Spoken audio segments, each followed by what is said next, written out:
Oh, hey, Kelsey. Welcome to the show. I was just getting ready to start here. I love that you're the first on. That makes me feel really special. Appreciate you. Super appreciate you.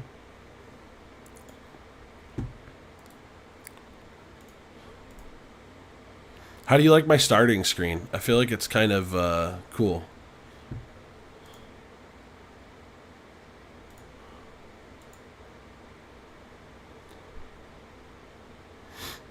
It's got my social medias and stuff.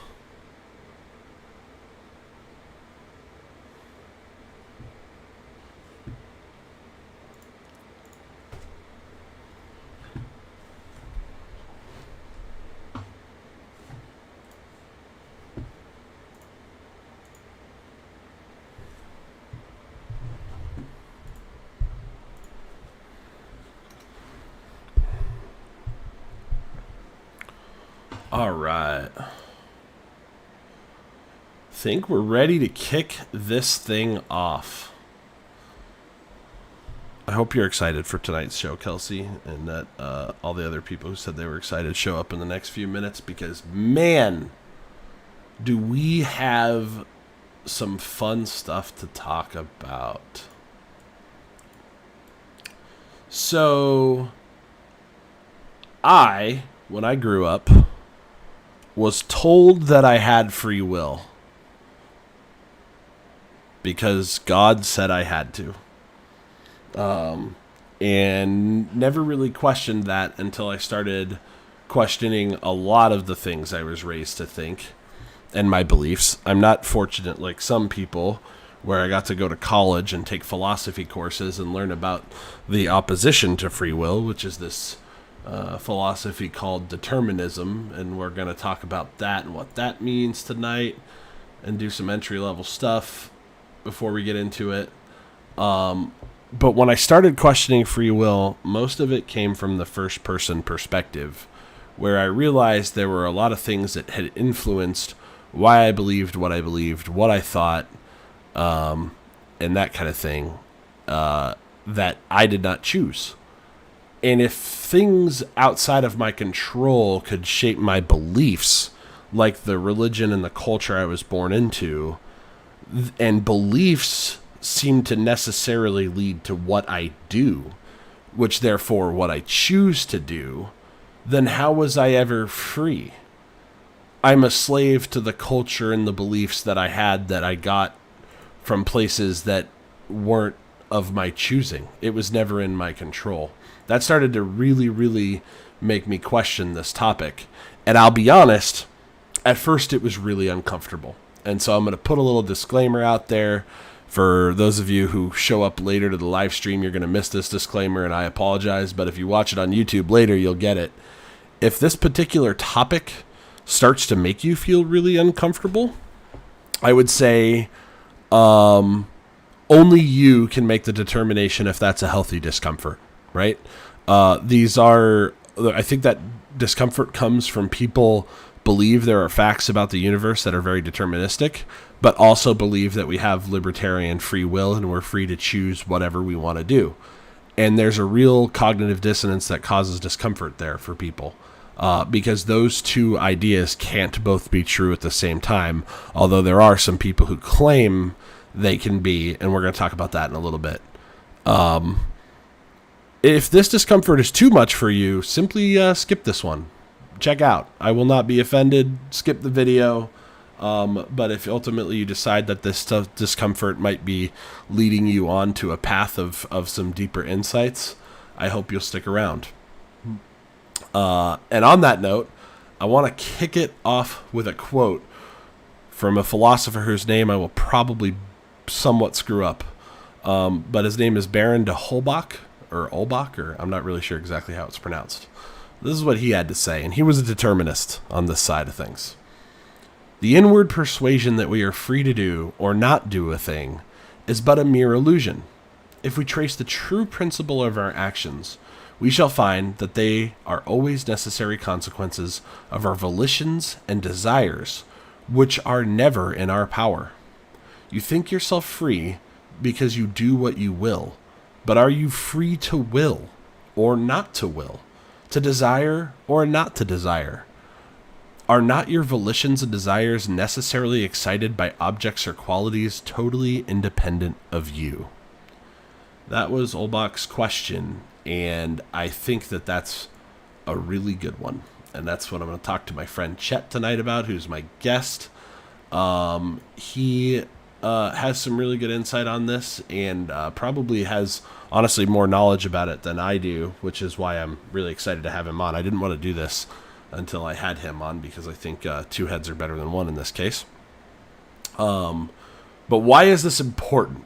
It's important because free will has to do with our notions of fairness and justice and how we think of right and wrong and morality.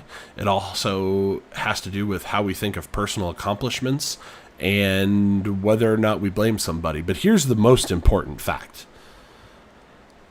I think for me, when I realized for myself that determinism was true and free will is absolutely an illusion, it kind of eliminates any rational basis for hating anyone. I mean, think of even the most heinous person you can think of. The reason for hating them seems to deteriorate when you don't believe in free will. And to make that example, I'm going to start with a really brutal case. I'm not sure exactly what the guy's name was. That there was a man, like a sniper, right? I think they called him like the Texas sharpshooter or something like that, who shot over a dozen people in Texas. And they found out after he was captured by police or killed by police or killed himself, I'm not really exactly sure how he died, that he had started to go crazy a little bit and had been leaving some pretty dark notes, and people that knew him before this dark moment in his life had said he had always been a very nice, kind, and gentle soul. And this is, again, in the 60s. We're a lot more limited in terms of our medical knowledge and our technology at the time. But he had left a final note where he actually asked whoever found him to, if he's found dead, to autopsy his brain, because he had felt dark thoughts coming on. He had felt like he had been this nice guy his whole life, but he was just being compelled and dragged to violence. And as it turns out, a study of this autopsy that was revised in the 1980s revealed that a tumor had been pushing on his amygdala, which caused a higher aggression response and more anger. And so it's conceivable that had we been able to remove that tumor, maybe he never kills all of those people. And that's something completely outside of his control. How is that possible? It's only possible if we don't have free will. And that's what I'm going to make the case for tonight. And just to demonstrate that even further, a similar case happened in the year 2000, where a school teacher out of nowhere started to take a really dark turn and started purchasing child pornography, and then eventually molested his stepdaughter, who was a minor. I think she was like 14 or 15. Started looking more and more into child pornography, and he'd never done anything like that his entire life. After facing severe jail time, I think like the next day he was set to be sentenced, he instead checked himself into a hospital and told them he was having horrible, horrible migraine headaches. And so an MRI scan revealed that he too had a tumor in his brain that was causing some damage, likely the source of the headaches. Eventually the tumor is removed and his pedophilic thoughts go away almost completely. And then they start to come back. And when they come back, they reveal yet another tumor had grown. And they removed it again, and after the tumor was removed, his pedophilic thoughts subsided. Would you want to be held responsible for what you did on your worst day because of a tumor in your brain that you had no control over? That's the tough, tough question that we're going to grapple with tonight. And to help me grapple with that, I want to introduce my friend Chet for the first time to the show. What's up, buddy? How's that for an intro? Dude, I gotta get that audience capture on YouTube. All right. I mean, that sets the stage, I think, doesn't it?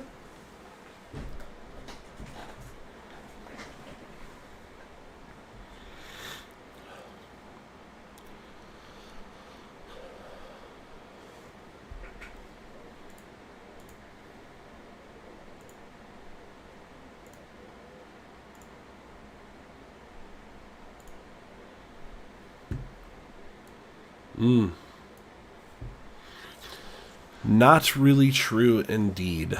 Not really true indeed. Probably some people listening at this moment already are thinking to themselves, "That's all. That's all fine and dandy, Alex and Chet, but I don't. I don't agree. I think you're nuts. I really feel like I have free will." What do you say? What do you say to those people? Do you bother with them?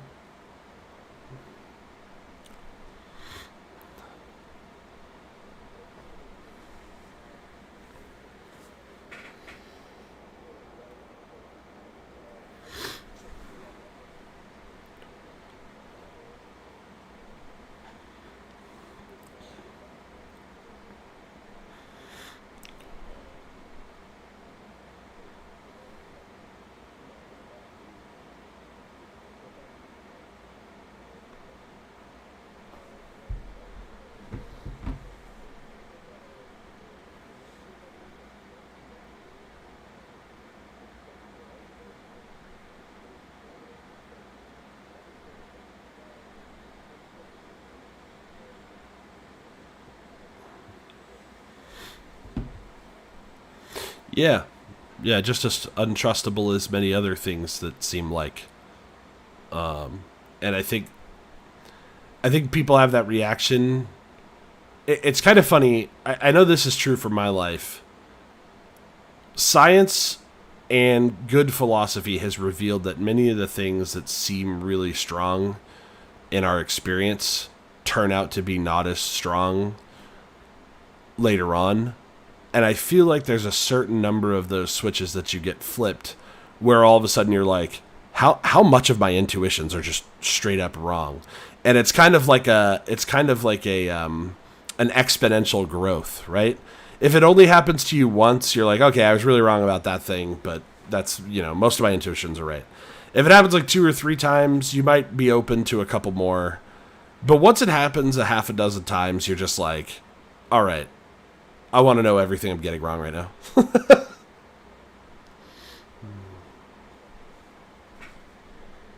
Yeah. Yep, for sure. For sure. Well, you a while ago invited me to a group on Facebook that has an interesting name, and I figure I'll just let you talk about your little project there.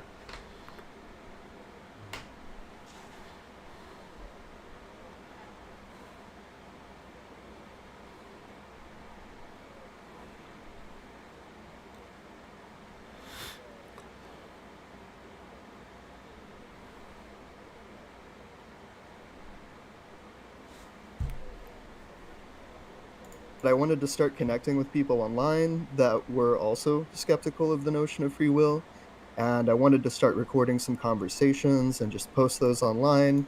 And I didn't want to do any like fancy editing, or I wasn't really trying to go for like a big audience reach or anything. I just thought maybe this is a good thing to document and put out there so that people can kind of find it and interact with it on their own. And so yeah, I made a little Facebook group called the Free Will Project, and connected with maybe a dozen or so people, got them onto a call similar to this, and just chatted for an hour or two, and ask them questions about their experience, what led them to free will skepticism. And it's interesting how many different routes people take in order to arrive at that conclusion that like free will is something to be questioned. Mm. A lot of people have different stories, and so that was kind of the joy of it. Is like hearing where people come from, and how they got to a similar place as you and I. And of course, you were the first person I interviewed for I didn't that know project. that.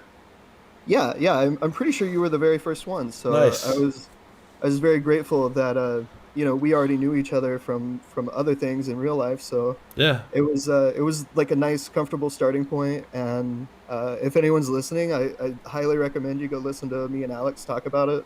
Uh, it'll my YouTube channel is just Check Gains. So Yeah, there you go. We can. I'll probably put that in the description on YouTube or something later for you sure. as well. I think what was. Did you have any like takeaways that surprised you from that conversation? That you remember? I'm curious. Um, let's see. It's been a minute. It has been a minute. I know I kind of learned more about your biographical background Yeah. that I just never really had the opportunity to learn before. And yeah, I don't. It's interesting because we had talked in person a number of times, and yet I don't think I ever really knew that you were a free will skeptic until I started making a lot of noise about this stuff on Facebook, and I think we had like started talking about it through there. So Mm-hmm. that it's one of those things that it's like it's a hard subject to bring up in public. Like it makes a lot of people uncomfortable, and so you try to be polite, of course, and Yeah. you're not really trying to put anyone in any awkward positions. But I mean, the flip side of that is it doesn't get talked about nearly enough. It definitely does not. And I think a big part of the reason for that is actually a point I made on Facebook the other day is we talk about this kind of thing way too late in student education, in my opinion. Hmm. Way too late. Like the fact that the only way you'll even hear about a philosophical argument like this is if you take that course in college. I mean, maybe there's some high school philosophy classes out there that touch on this topic, but I'd be shocked. Usually it's like Right. Plato and how we first ever formed governments and logic. And that's your high school philosophy introduction, and that's about all you get. You know what I mean? Right. But those type of things, while they're foundational, they don't really get at anything relevant today. And so if you want the stuff that's really relevant to where the discussion's at now, you truly have to take college courses or educate yourself. And Right. I think that's a challenge. So that actually leads me to a question. I don't know if I asked you. How did you become skeptical, and where was your first point of education on this? Um, I think, well, so at some point I became pretty dissatisfied with the way our society is organized. And so in trying to imagine like what an alternative would look like, I had to ask myself a lot of questions about humans and about human nature. And you start down that path, and eventually you get to this question. And at the time, I was taking a lot of anthropology courses, and you learn just a number of facts about like what shapes a human and where human behavior comes from and things like that. That you really you realize at some point, or at least I did, that it doesn't seem like the free will that you were told that you have when you're a child is compatible with all of these like very sound, like, empirical explanations for, what makes a human, like, how culture interacts with, like, our biological predispositions and things like that. You end up, like, not being able to make sense of the concept of free will, like, in light of all this other information. And at some point, um, I really started digging in. I learned that there was actually a debate about this, and I started digging in, and I found myself on the flip side of it. That I'm like, no, this can't make sense. If everything else I know is true, then free will is not. These things they call it incompatibilism. So like the notion of free will is like incompatible with everything I know about how the universe works. No respect for the compatibilists off the bat. I love it. None. If you're a compatibilist, get the fuck out of my show. No. I mean, It's funny. we should probably talk about that at some point. But yeah, yeah, Getting there. Don't worry, we're getting there. I'm very much an incompatible, what they called a hard incompatibilism, which is kind of an interesting position. It'll probably be good to talk about determinism first, though. We'll get there. So that's All that's right, all right. interesting. That it's funny that you mentioned that. because before I was getting ready for the show, I was actually talking to my kids' mom. We're we've been divorced 5 years, but we're decent friends now, and I was excited about the show tonight, right? And she's like, Right. she was shocked that I have the position that we don't have free will. As most people are, right? And I said to her, I was like, you know what's funny about this? And I was like, I'm not going to sit here and have a debate with you and try to change your mind. We've been down that road. But here's what I can tell you, is that all of the science and all of the psychology about our autistic daughter really, really, really needs determinism to be true for it to work. Like, how else can behavior be predicted? How else can we learn about how brain states impact kids' ability to learn and socialize and all of those things? How can we do much of neuroscience if you have this free-acting body messing up the science all the time? You know? And she didn't really have much of an answer for that. Yeah, exactly. Science is all about being able to make accurate predictions. And I never realized how much this particular issue would be a very real factor in my personal life, but my autistic daughter is a big point of that, because there's a lot of things where, you know, she acts more violently, she acts more aggressively, she acts more irrationally than my other kids do sometimes. And in ways that I think for many parents, they would be, you know, very easily able to look at that and think, here's a free will situation, here's a kid making bad choices. Right. And while we frame it that way to kids, it's really important to understand that that's not really the soup that's being made there. That's not really what's going on. You know, she's helplessly making more impulsive choices because that's how her brain is wired, and that's something she had no control of. That was set from her genes at birth, you know? Right. Yeah. It would be, you know, anyone else with the same, you know, nervous system and the same brain and the same environment, you would get the same behavior. Like it's really just as simple Precisely. as that. Yep. No doubt about that. So I guess let's define our terms really quick. What most people think they have is libertarian free will. Right. What's your best explanation of libertarian free will in a philosophically fair sense? Um, to try to put it in a nutshell, let's say you have like choice A versus choice B, and you know, for whatever reason you pick choice B. I think in a libertarian world, if we sort of like rewound time, you rewind like the videotape and you give yourself that choice again, A, like you could actually just change the path that you're on through your free will and make a different decision. So it's kind of the idea of like alternative choices actually being available to you versus just like uh them being present in a sort of like illusory way, like we probably believe. Yeah, so it's definitely has to do with having alternate choices and actually being free to choose them. Right. And I think it's important to note that libertarian free will people, to be fair to their view, if they're actually arguing for it. Although I think it's important to say at this point, in terms of the philosophy classroom and the science classroom, for the most part, these people have lost the argument and have moved on, which is why compatibilism is even a thing, but we'll get there in a second. Right. To be fair to the view, it's the idea that you are an agent capable of making choice that's internal to you. Now, obviously, if some external constraint has removed that choice from you in the universe, you are not free to choose it. But outside of an external constraint, you're free to choose whatever you want to do. You had vanilla, but you could have had chocolate. And if you rewound the time of the universe and you went back to that moment, you could possibly make a different choice.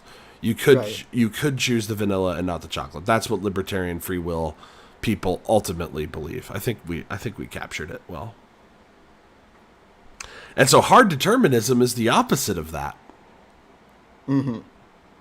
Yeah, it's sort of the idea that like if you rewind the tape, and you chose vanilla last time, then all the preceding factors that led to you choosing vanilla, those are all going to play out the exact same way, and you're going to choose vanilla every time. You know, you really don't have that alternate track available to you where you could like turn things and make a different choice in the present moment. Like your choices just flow from causality, the same causality that determines everything else in the universe.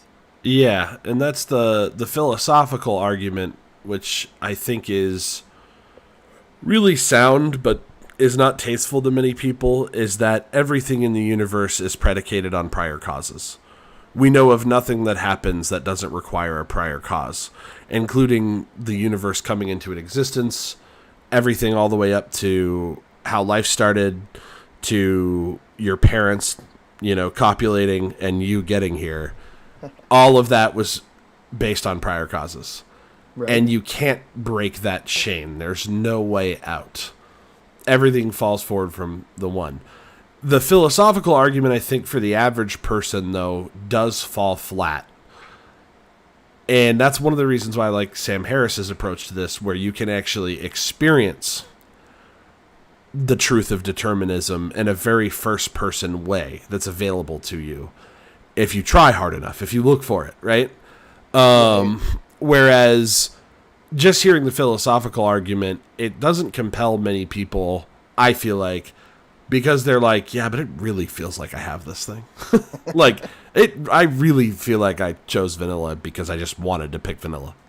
Yeah, I think there's a real dissonance there where like we'll acknowledge everything else in the universe is causal, but we want to think of ourselves as somehow special and separate from the rest of the way the universe works. And so like it's almost I mean, not to be like disparaging or anything, but I feel like it's almost like a magical type of thinking where we think we're made of some other kind of stuff that is not bound by causality the way everything else is. Yeah, yeah, no doubt. Um, and so the compatibilists are fence sitters who sit in between these two views and say that the truth of determinism is compatible with free will so long as you grant. And the latest version of the argument that I saw from a few years ago is that even they try to argue essentially even if alternate possibilities are not available to you and you couldn't have chosen them because of the truth of determinism, that there's a special mattering that happens in the fact that you feel free to choose it and the choice that you make ultimately must matter. I mean, it's really a have your cake and eat it too argument that's not very satisfying to me.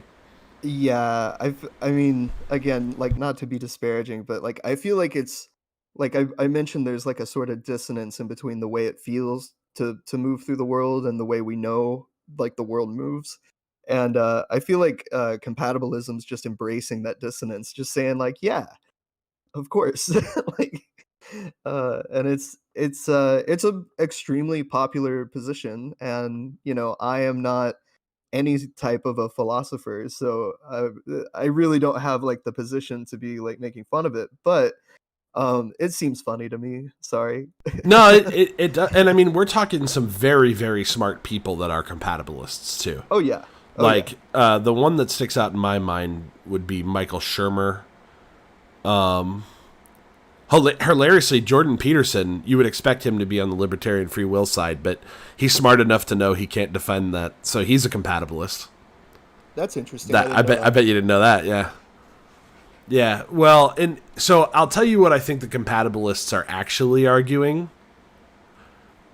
And I don't think they realize they're arguing it, but I think they're just convinced that it's a useful fiction. Yeah, there's I hope I'm not getting this incorrect, but there's a philosophical position, I believe it's called illusionism or something of that nature. And it's basically that free will isn't true, but we shouldn't talk about it and we shouldn't say that. like, because then there's bad consequences to acknowledging it. Yeah, so I'll just explain what a useful fiction is, which is also called fictionalism. And some people actually take the position that there are things called moral fictionalism, which is the idea that if we adhere to a principle or if we all believe a thing, even if we can acknowledge the truth of it is not there, the outcome of all of us believing in it is necessarily better than not. So we ought to believe in it. So here's an example. The useful fiction would be all guns are loaded. You and I both know not all guns are loaded, right? Right. But right. if we operate under the assumption and the truth claim that all guns are loaded, and you or I have a gun, we're going to be very careful about how we handle that gun. You're going to, check it 4 or 5 times to make sure the chamber's empty before you hand it to me. Make sure the safety's on, keep your finger away from the trigger, follow all of these principles. And even after I watch you do all of that, because I believe all guns are loaded, I'm going to do the same thing. And we would essentially eliminate the possibility of anyone ever accidentally being shot with a weapon if we believe that useful fiction. Seems good. Yeah. I think hard to argue with that. Especially in that case, I think it seems like a very practical thing. Problem is you can't believe it as a rational actor.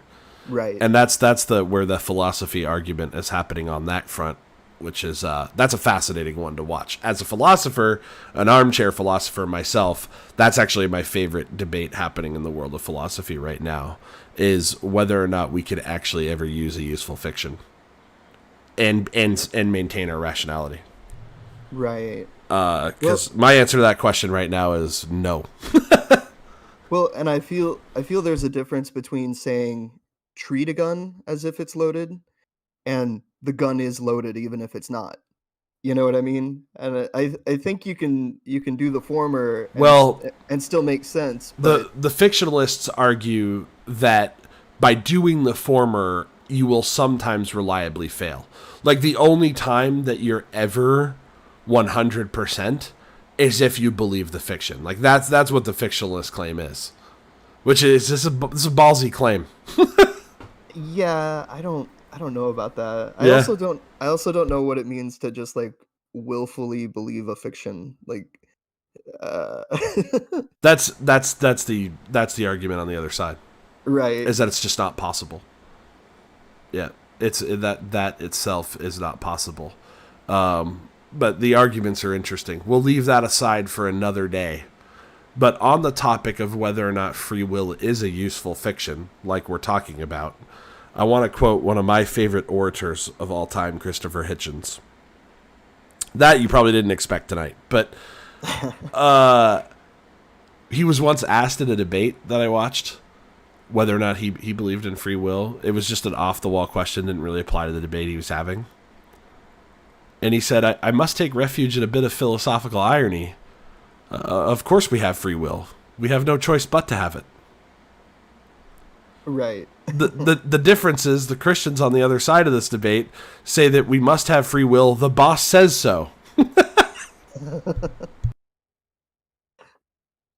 But I think that's what he was poking fun at. I think he was poking fun at the idea that obviously determinism is true, but how could we do anything moral without the assumption of free will? It's also worth noting Christopher Hitchens was not a philosopher, and I think he falls short on this because I think it's very possible to do actually more good when you get rid of the illusion of free will in a lot of ways. And, he was blind to that. I have good faith that if he had stayed alive, he would have had some chats with Sam Harris and he would have talked some sense into him. But on that note, we got newts in the chat. Crab apples and newt. I do think Sam Harris once said that the only reason why the debate about this is still alive is because it really feels like we have it. For all intents and purposes, the philosophy has been ironclad at this point. We're talking about some 200-year-old points that nobody's found a way to argue against. We're talking about everything we find out about neuroscience and neurobiology and how our bodies and minds work seems to just drive a truck through any concept of free will. So the only reason why the concept even still exists is because it really feels like we have it. And I think that also lends to the idea that I think some people really do feel like it's a useful fiction. They're very afraid of letting this go for fear that it lets people off the hook for horrible actions like I talked about at the start of the show, like the child molester with the brain tumor, you know? I think they're afraid that that offers no salvation for the molested and only salvation for the molester. You know what I mean? Yeah. Yeah, it can seem unjust. So what do you think about that? Because I think it's a fair objection that I've gotten. Uh, if we're talking about whether or not that feels unjust, I think the real injustice in our world is the fact that we are essentially abusing everyone because of our confusion about this fiction. I think we've organized society in such a way that essentially everyone loses at least a little bit because they're treated as if they are the source of their behavior. And I mean, just on a philosophical level, on a biological level, like psychology, as you brought up earlier, it really just can't be true. And I think a great deal of injustice flows from that. And I think it's injustice that's not only like suffered by individuals, but it's really inflicted on our system as a whole. That is all right. See you, Liam. Have fun. Magic missile level 8. Get fucked. Bye. I think we'll plant a flag there because I think we've laid out all of the common objections and the philosophy of it. And I will just say this for whoever's watching: for the purpose of tonight's chat, we're going to move forward assuming that Chet and I are correct. Hard determinism is true. And if you doubt it and you want a better argument or you feel unsatisfied with our arguments, neither of us are philosophers. I'm an armchair philosopher, but other people have made these arguments way better than me. I also will highly recommend the book Free Will by Sam Harris. He also has a YouTube video where he summarizes some of his thoughts if you're not a book reading type in about 40 minutes, called Final Thoughts on Free Will. He did that on his podcast. Do you have any others that you would recommend? Any works of literature or YouTube videos that you think would be helpful? Yeah, absolutely. So, the two people that have really captured my attention on this subject, Greg Caruso, it's Gregg Caruso, and he has like a very compelling worldview, and he gets at least some of his information from another philosopher named Dirk Pereboom, and those are both just amazing people that I think have like such power in their ability to explain the subject that those would be, if you're ready for like a deep dive on the subject, you don't just want to listen to a couple of amateurs just BS all night. Those are the ones that I would recommend. I think they probably have like the most solid position that I'm aware of. Yeah, I've read Paraboom, and he's very good. Anything Caruso related, I've honestly probably gotten from you and never dove into further because it's not my primary area of focus for myself right now. Which actually, that's funny on the notion of free will. I've been.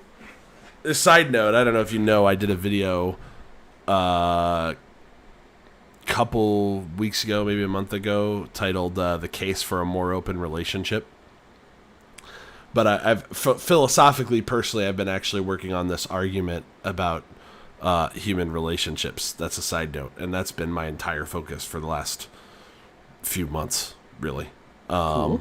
Yeah, that's a cool side note. And if you never got around to watching that, the first half of it, I basically just argue that if you're trying to avoid infidelity in your relationships, good luck. The statistics are not your friend. And then that's like the whole first hour. The second hour is me actually going into my philosophy behind the concepts. But that's on YouTube as well. But Paraboom I read in a few different things, and have watched videos of summaries of his views as well as himself, and yeah, very very good for a deep dive. I would say if you're wanting the entry level stuff, that's where Sam Harris's book I think comes. It's really written for people that never took a single philosophy class ever, don't often think about subjects like this, and can pick it up. And he argues it a lot more from the how you can experience what it's like to not have free will, and that's why I Right. think it's really accessible to people that aren't already halfway there. It's a really short book too, so it's not like you Yes. won't finish it. You can sit down and get through it in one sitting. It's Oh yeah, that's it's I think super that's a good. big advantage. Yep. Super useful book. It's definitely your starting point, and then yeah, good chat with the deep dives from Caruso and Paraboom. I like it. All right. Well, on that note, let's talk about that justice thing, because I think that's probably our sense of justice, right and wrong, how to punish wrongdoers, or whether to punish wrongdoer. I think all of that is, for me, problem number one that free will solves, or sorry, the truth of determinism solves. Getting rid of Right. the illusion of free will. Right. I'm curious. The last time we talked, I know I talked about some of my big concerns that I was probably even more, how do I say it, more extreme than you on how much this infects, or how much we could solve by just getting rid of this. And you were a little more skeptical than that. But what do you think? Lay out your view, if you will, for my friends. The just where the source of the injustice comes when we are believing in free will. Right. So let's work with that example of someone that's like harming or abusing a child. Um from the libertarian worldview, from the free world or the free will worldview, you're basically saying that person just chose to abuse that child, hurt that child. That you don't really have to ask too many questions about like that own person's childhood or upbringing, or uh, what biological or environmental factors like resulted in that sort of behavior. You just kind of attribute the problem to the person themselves and to their use of their free will, which of course we believe is fiction. That's that's an error in attribution. And so when I think about a problem like that, the response I would like to see in society is, well, first off, for us to realize we are essentially biological entities, and like all the other life on Earth, our behavior essentially comes from two places. It comes from our genetic predispositions, and it comes from environmental influence. And the dance between these two variables, that basically determines, every behavior we ever engage in our entire lives. And so uh, th- this understanding actually provides a route to uh, not only addressing that person's behavior once they've engaged in some sort of like problematic, behavior, some kind of abuse or something, but we can actually like ask what are the factors that led to that behavior? How do we adjust the environment so that we can potentially reduce or even eliminate that behavior in the future? And so actually like resolving our problematic behavior, to me, that's justice. And that is something that a lot of people who it's ironic, a lot of people who believe in free will, they have to accept that these behaviors somehow are just a part of human nature and that they'll always be with us. Somehow we're determined to have these problematic behaviors. And I find that from a free will skeptic point of view, there's a lot more hope and a lot less of that sort of essentialism that says that those behaviors are always, gonna happen. Instead, we can intervene in that causal flow that led to those terrible outcomes, and we can shape those outcomes. And so to me, it's actually like um, less fatalistic, even though people often hear determinism and they associate it with fatalism. I think that's very incorrect. From this point of view, we can actually fix people's behaviors. If we deem them to be harmful or problematic or something like that. One might say it gives us the option to. Right. Yeah. Right. Yeah. How funny is that? It's ironic. Yeah. Yeah. And I think that's why so many people, when they hear about something like determinism, they confuse it with fatalism. Because subconsciously they're already kind of thinking in a fatalistic way, even though they claim to embrace free will and that uh, a lot of times they don't actually behave as if they believe everyone has free will. They actually like behave according to a more fatalistic script. Oh yeah, we're constantly hypocrites about this. And everybody who does believe in free will, it can usually be pointed out to them pretty well. So I love how you just laid that out, and I will actually give you an IRL story that's happened in between the last time we had a discussion about this topic that is pretty powerful. Sure. And it touches on free will, but it also touches on, all the things we're talking about is how does one get justice for a wrongdoing. I don't think I'm speaking out of turn by putting this out there. Micah had a friend who was recently murdered in a domestic abuse case. Jesus, I'm sorry. Yes. I am very sorry for her loss on that front. And when she ultimately watches this later, she might. For me, we were at a current disagreement about this particular topic, this concept of free will, and maybe to some degree still are, right? I don't think she's come all the way there to our position yet. But it created a challenge for how to talk about that particular situation.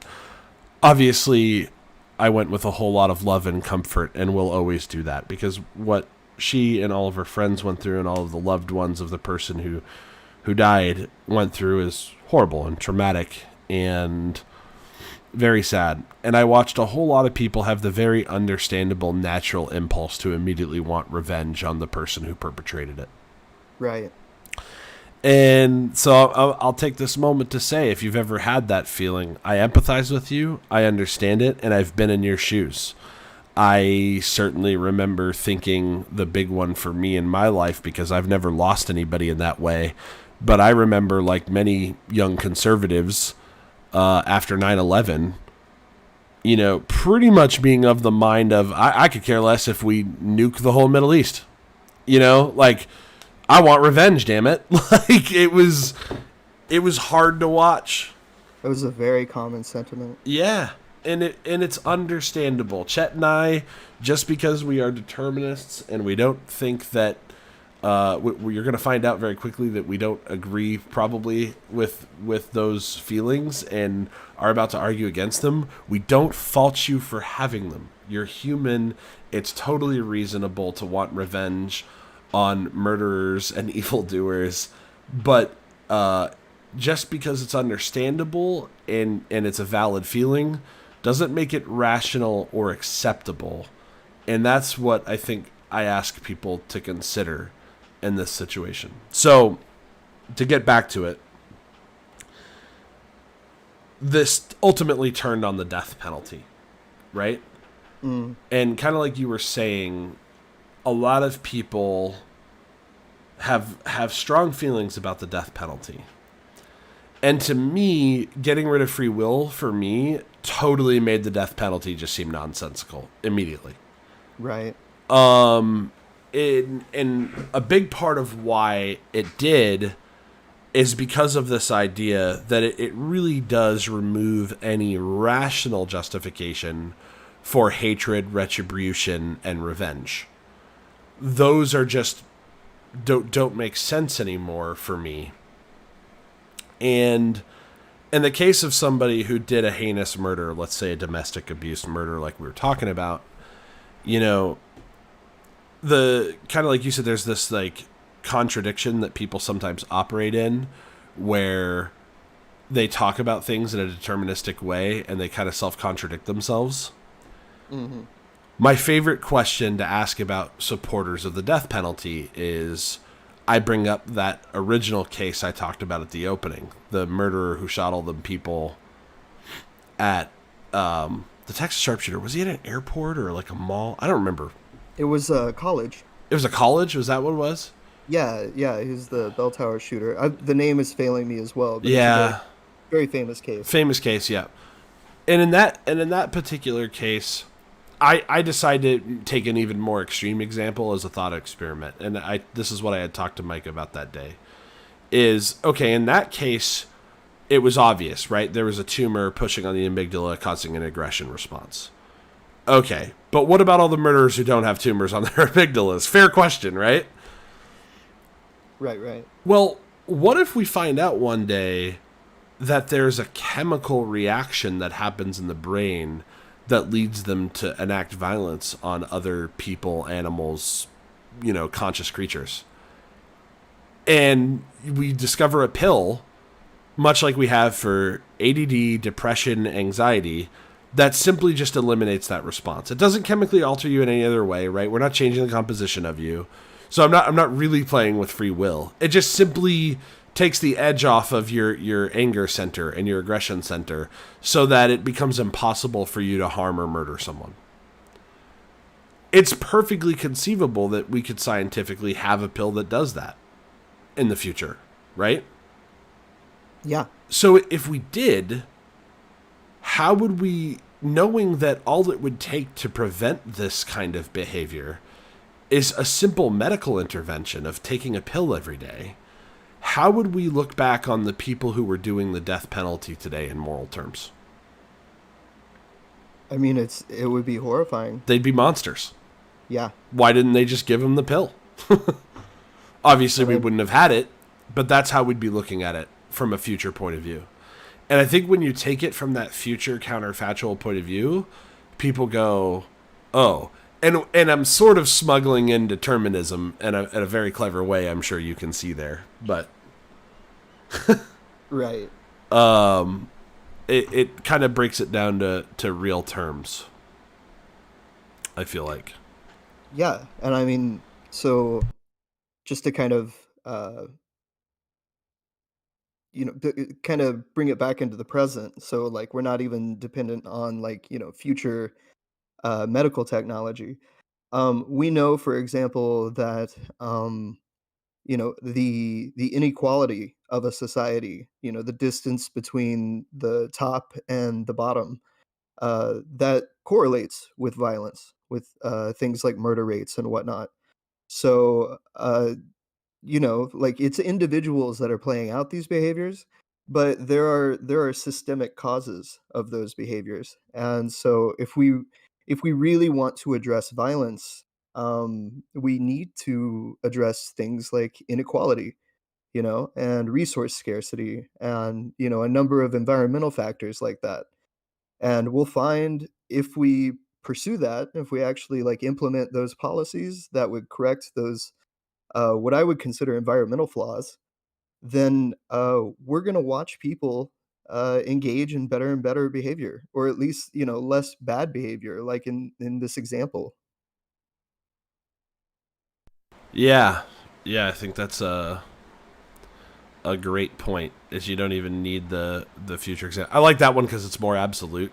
So when we're dealing with a case that's really close to the heart and close to the vest, I think it. Yeah, Yeah, I think it kind of it creates a sort of imperative for all of us to talk about these problems of our social order If we really care about the victims in these cases, it doesn't actually serve them to want revenge and retribution. Right. What would actually serve those people is to consider the larger order problem and address it, and either attempt to eliminate or at least reduce the instances of these violence and whatnot. Yeah. Well, and you touch on something I want to get to in a little bit here, because I have a feeling economics is going to be a big part of what we talk about tonight. Sure. But that's an important factor. But just to linger with this idea for a moment, I know another thing for me when it comes to justice that the whole free will thing made clear is, even for my own self, right? That looking back on previous actions, kind of getting rid of the free will illusion also is a bit of a freedom for yourself, because it allows you to let go of a lot of the guilt you may feel for previous actions. In fact, guilt is a funny concept as an emotion altogether. Guilt necessitates that you had a choice to do something different than what you did. Right. You know, like, I can only feel guilty if I think I could have done otherwise. It doesn't mean that you don't look back and try to correct behavior.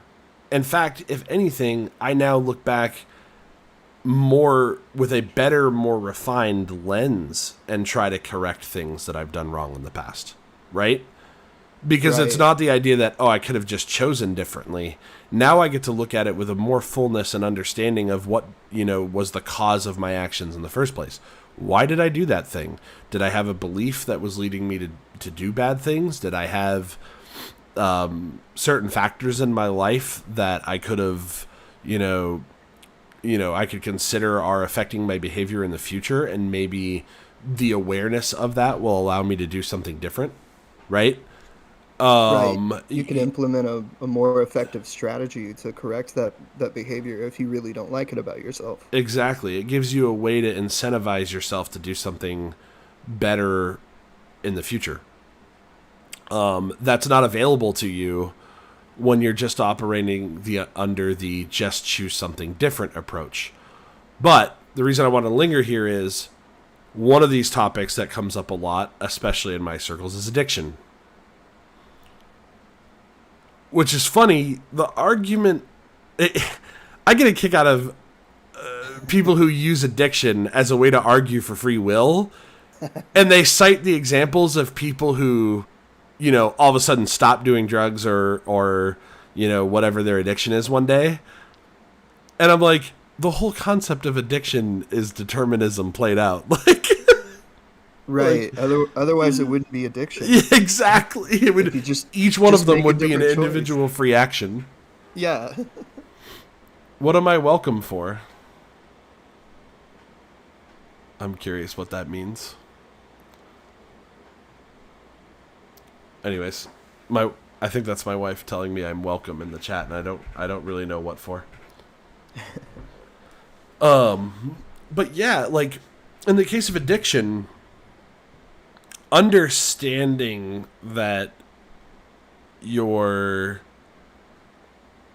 genetic disposition, your environment, your habits, the pains that you've had up until now that you are seeking to avoid, which is why you chose to use a drug or whatever it is in the first place.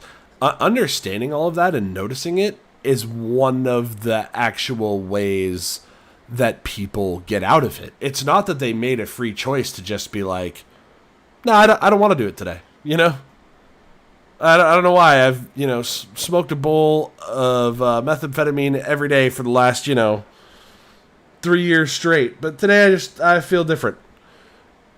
Likely there's some kind of cause in their minds that we could find out. And we don't always know what it is, but not knowing what it is doesn't change the truth of the thing, right? Mm. Like, a lot of times, the way you treat addictions is to put awareness gaps in someone's Oh, my wife is saying you're welcome for having addiction be a regular topic of discussion. Yeah, I get it. Okay, all right, that's fair. Nice. Yeah, it's having those moments, right, where awareness can be raised, allows you to notice that you don't actually want to do the drug. That doing the drug is not in line with your desires. It gives your brain the time to fire on a different path and choose a different option. But even still, all of that is determined. Because why did you start getting the idea to have the time? Probably somebody else gave you the idea at some point that would be a good way to stop using. And you didn't get that idea from yourself. Like, you could find the causes and follow the chain backwards, of course. Mm-hmm. And so I do get a kick out of when people use that example. But the other thing is, and this is something I found, addiction counselors, I was actually recently reading a book on beating addiction, and I actually want to... the book is called Dopamine. There's I don't remember her name. Let's look that up really quick. I want to be fair. I want to be familiar with this one. Fair to the author here. Mm-hmm. Dopamine Nation. Anna Lemke. Finding Balance in the Age of Indulgence. So she is a addiction counselor, right? Who uses a word like acronym dopamine, where each letter stands for something different. It's part of her process of helping people get out of addiction. But even in her book, as I was reading it as a free will skeptic, I was finding those moments where everything she talked to these people that she was treating was on the idea of how to make a different choice. Mm-hmm. Not how to make yourself aware of the choices you make. That's the subtle difference we're talking about here. And I think you have more success with what I just said in the latter of making people aware of the choices she's made. Now, at different times in the book, she does allude to that. She talks about treating a 15-year-old who is seriously addicted to pot. And yes, that's possible, if anybody tries to argue with me on that. You can get addicted to anything that delivers dopamine to your brain. This girl was relying on it every single day, right? Mm-hmm. And what the addiction counselor did, the author, Anna Lemke, she says, do you want to be still smoking pot every day like this a year from now? Well, no, definitely not. What about 6 months from now? No. What about 5 years from now? And by making her aware that her future self wouldn't want to do that, the girl goes, oh, I see your point. Right. If I don't stop it now, I'm just arbitrarily choosing to just keep doing it, and I have no plan. I have no game plan here. And so she comes back and says, if you want to stop eventually, why not stop now? And so in that case, she's making her aware of why she would make a different choice. Mm-hmm. And the awareness was enough to get her to make one. There's a happy ending in that story. The girl stopped smoking pot for a month, and her anxiety got better, all that stuff. A lot of times people are treating their anxiety, but then don't realize that they've reached a point where they're smoking so much that the smoking is now causing the anxiety. Right. You know, that can happen. There's a reason why there's a certain way to medically treat anxiety with THC. That's exactly right. Micah just said you get addicted to the serotonin, not the THC. Yeah, it's the chemical reaction happening in your brain. And that's true for all addictions, whether it's masturbation, video games, whatever. Even just that acknowledgement that it's a chemical reaction in your brain just proves determinism. And so I think that's where I was getting at with all this, even though she nudged me faster than I was getting there.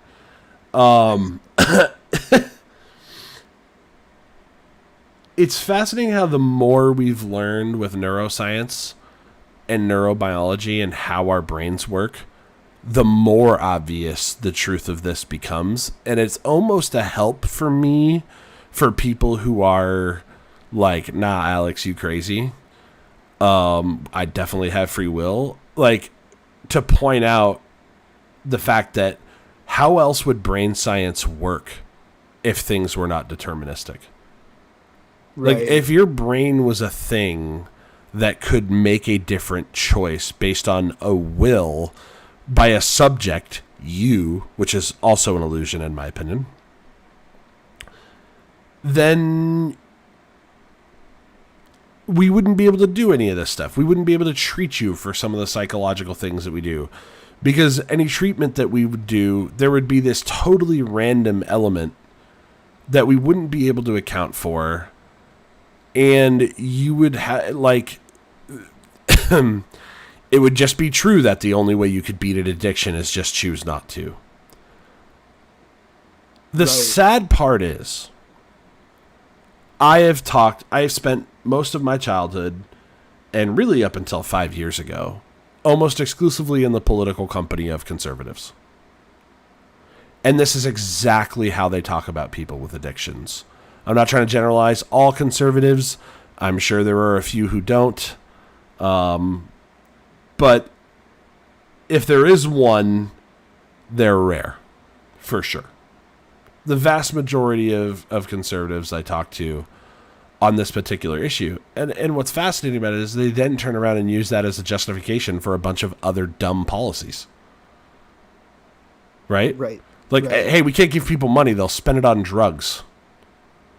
How'd they get addicted to the drugs? Because they made bad choices. Well, maybe they made bad choices because they didn't have money to make good ones. And Yeah, so the there's incentive structure was wrong. You know? there's not really any explanatory power behind the concept of free will. Like it doesn't actually resolve anything. No. It's But just a it way to be an feels good. asshole. Yeah. It It's a way feels to good. justify being an asshole. Absolutely. Yeah. Yeah. That's a Right. good way of putting it. Something you were saying earlier, uh, it, Robert Sapolsky, who's a neuroscientist and primatologist and just all around amazing cool guy. He wrote a book called Behave that is all about the biology of behavior, and he not to spoiler alert here, but he concludes at the end of it that like free will is not a helpful concept, and it's just not a thing. Um, and he points out that like the research is really only moving in one direction towards explaining more and more of our behavior through causal mechanisms, and the research never moves the other way. That like Yeah. there are aspects of our behavior and our interaction with the environment and stuff that we haven't fully explained yet. But those areas are getting smaller and smaller, and our understanding of the overall process of how a phenotype comes to be, of how like we come to look and act as we do. More and more, we're getting a better understanding of that, and the concept of free will has yet to be useful in explaining any of it. So true. Yeah. It in any situation like that, it would only ever make it worse. It's really, a conversation ender where, like, you're not actually like I was saying earlier, it doesn't really have any explanatory power, but it does, like, resolve the conversation. Well, it was free will, so therefore there's nothing more to be said. And it's yeah, it's not useful if we want to have like a forward-looking approach of justice, of how to create a world in which there's less injustice and more, well-being and you know, positive feelings towards each other and whatnot. You really don't get there by just saying everyone's acting of their own free will. You really need to understand those causal mechanisms that exist in our economy, our social environments. So much of that. You were talking about addiction, and so much of addiction has to do with like immediate environment. with the social connections you have, with people around you that reinforce that addiction, that behavior. And one of the things that is often advised is to Fucking move, move. move, Yeah. get a new circle of friends, and it's like That's what Micah did. that's just such a testament to the power of environment. Yeah. Is that you can really like change addictive behavior through just changing your location. Well, and I think it's important.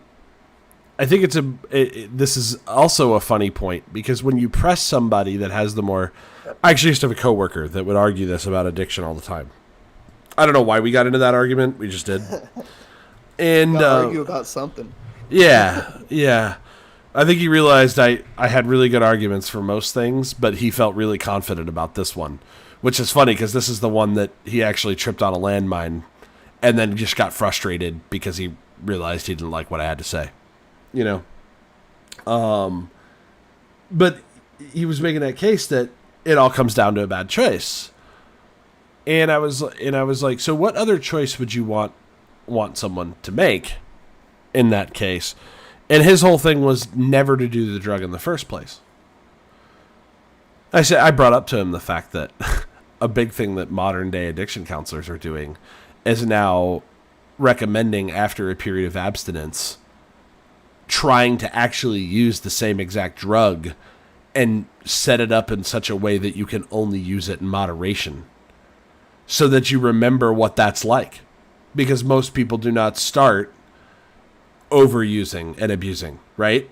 Right. And it's really effective. If you have an alcoholic who can't grab a bottle without getting to the bottom of it, they go abstinent for a period of time enough to where their brain sort of hits a reset. And then they set up a scenario where, whether it's through accountability, whether it's through removing themselves from the situation, taking themselves out of their environment, they drink in a controlled environment where they can only have 2 drinks. Right. Yeah, I've heard that teaching moderation can be more effective than just trying to tell people to stop. Yeah, it's actually vastly more effective than abstinence. In some cases, there are some people who are, the too far gones, obviously, and there are some cases where any amount is probably not good. Heroin's probably in that spectrum of, maybe just don't do that, but like, there's for something that's readily available in public context, which obviously weed falls into that category now, alcohol, masturbation, porn, right? Like things that people get actually addicted Right. to. Like there is a way to do it in moderation. And if you don't do that, because it's so readily available everywhere, the move option won't help you. A lot of times, in the case with alcohol and those other things.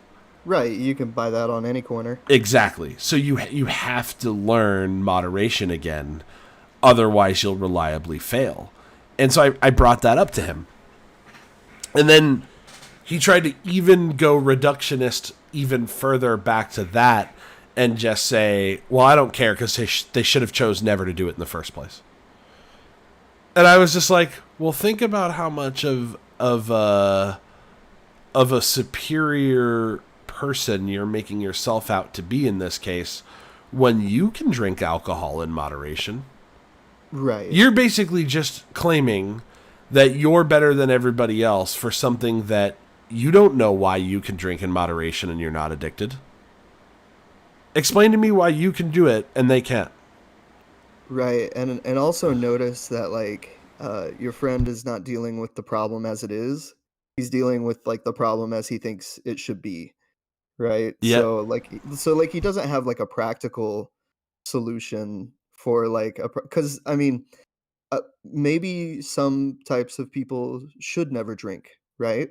But people start drinking all the time, and some of them are going to discover that they have problems. And so you have to have a solution for like after the problem has developed, as Hold well on, let me as let me like. grab a beer. That's ironic. Uh, I'm totally kidding, by the way. I was like, oh my god, that's That's too funny. So I but yeah, it's sort of like a moral judgment on a situation that doesn't really require any real morality. It just requires like, practical scientific understanding of behavior and how to address it. Well, and that's the best part is this was a particular person of very pious religious faith, right? Who is convinced of the moral superiority of his religion. Right. And doesn't he didn't even see the inherent conflict in that. Like you're contradicting yourself right there.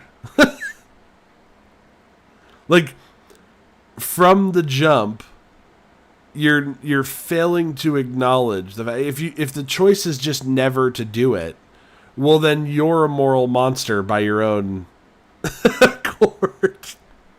right. I mean, if he's not making that same choice, Yeah.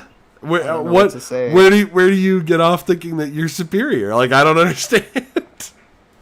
Right. Yeah. Yeah, yeah, and I mean, it's just not a practical, and unfortunately, that's like people who want to look at each other's behavior through a moral lens, and I mean, on some level, like we're all conditioned to do that. Like I can't help it. I judge people's behavior, but on a deeper level, I know that like there's not a whole lot of utility to that, and instead, like it helps if you just try to understand people's behavior.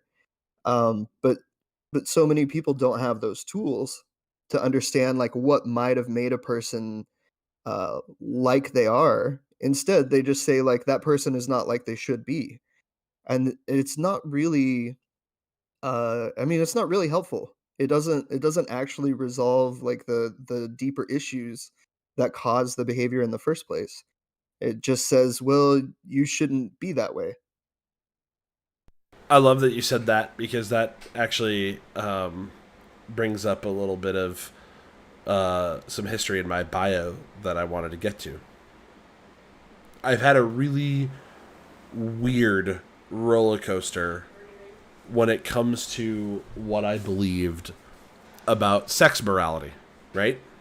Right. Being raised in the church, it was a constant state of personal contradiction. As soon as my sexual organs worked, I was sinning from day one, man. Like, because you're powerless to help yourself. But then all you do is blame yourself because your belief system tells you that you must. Right. And that's a really toxic mindset to get yourself looped into. And that goes along like that for about, I would say, the first 8 years of my mature adult, well, not mature adult life, but like my sexually mature life, right? Right.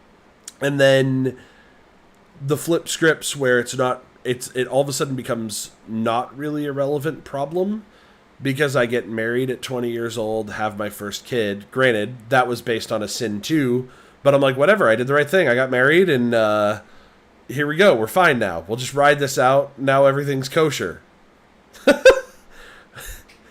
Except for the problem that I agreed in my first marriage to never watch porn as she felt it a point of infidelity. How'd that go? Yeah. For a while it went, you know?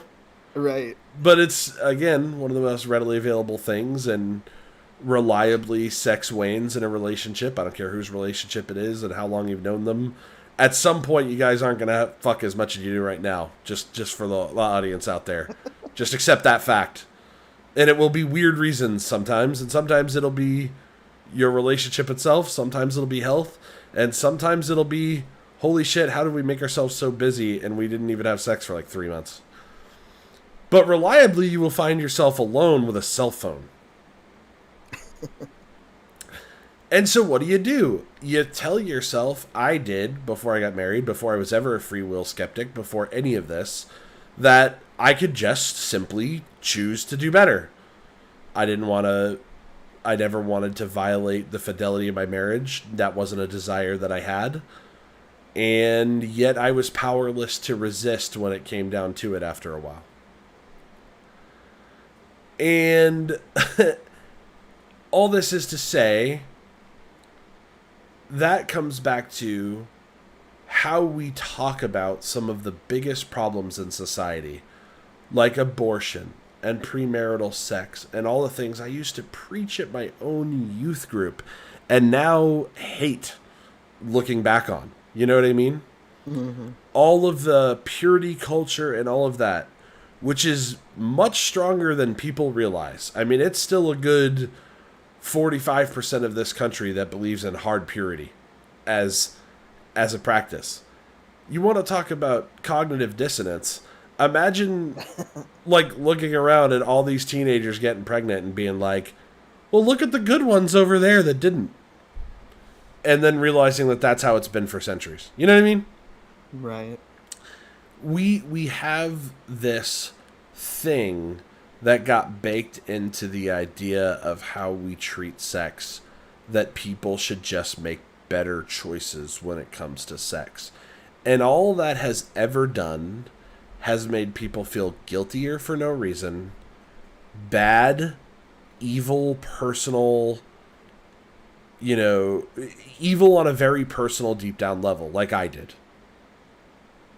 And what's on offer if we abandon free will? Redemption from literally all of that, right? Actually, ironically, again, actually giving people the choice to understand themselves, understand their bodies, not just stop the conversation at abstinence is sexy, and figure out how to manage urges and make smarter, wiser decisions, self-educate, and for the love of God, get some fucking birth control. Right. You know? Information is like so vital. And it's the thing that like so much of this country doesn't want young people having, is like actual education on the subject. Well, and I think to your point, and I think why I want to bring this up is the real evil I see, and I want to come back to your point about judging people. The real evil I see, because I've had a new change slightly in my position from the last time you and I talked about this, because I was thinking about this particular part of it. For me, the real evil of believing in a free will is that it does stop the conversation, which this goes back to, obviously, old Eastern philosophy, where the only real evil in the universe is ignorance. Right. If it stops the conversation and prevents you from learning anything new, that necessitates that you will be more ignorant about the given thing, and therefore possess more potential for harm. Right. You're powerless to actually affect the situation. Yes. And so here's my new approach on how I judge somebody, and I'll be curious what you think about this. If I meet somebody new and I'm trying to determine how serious of a relationship I want to have with this person, whether it be a friend or anybody, a coworker, a colleague, whatever, right? I genuinely have no starting point where it does not matter what they've done. Actually, perfect example. Had a couple get in my car last night on Lyft that were going on and on about how many times they've been in jail together, which is a situation that would make, and by the way, had a lot of obvious signs of being amphetamine users as well, right? Which is Right. which is something that would make a lot of people very uncomfortable. You know, like, what did you go to jail for? Are you going to rob me? People have these questions, and I totally understand it. And my simple judge of character is this. I genuinely don't judge anybody from where they're at right now for anything that they have done previous to this moment in their life. What I want to know is, what are their intents? What trajectory are they on? I could care less really where you started from. It really does not matter. And yes, I'm saying abuse, murder, you could throw the worst thing you want in the soup, and I won't judge that person. What I will try to figure out is this person attempting to move away from that in a way that is in good faith, clear, and obvious? right? Right. Right. And if they are, who am I to judge? Yeah, Now, that's what you want, right? yeah, like Like that's what we outside want in the of world. outside of that, everything that they've done until now has been based on factors that were outside of their control. I'm not going to hold them responsible and treat them differently than any other human being. And this is what I mean about it, eliminating any rational concept of hate. For those of you who are like, yeah, I still feel like I hate somebody. This is like, I get it, but at the same point, it's like even that couple who knows what crimes they've committed, most likely theft based on other things that they said. But what did I do instead? Is I said, well, hey, you're not in jail now. What are you guys up to tonight? That's what matters. And they laughed and they're like, we're trying to get our life back on track. We were in different states. We met up in Nebraska. I was coming from Oregon. They had been on the road for a long time. They were leaving a probably bedbug roach infested, very cheap hotel, and we're going to stay with his dad in a trailer park. So moving to a more permanent residence, not being in this. And they're like, we're trying to get our shit together. Right. That's it for me. Awesome. Now, the exception to this rule is if I get any inclination that you are somebody who actively seeks harm on other people, I can't fuck with you.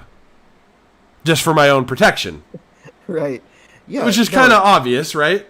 That's just normal, just kind of thinking self-defensively. Like, Yeah.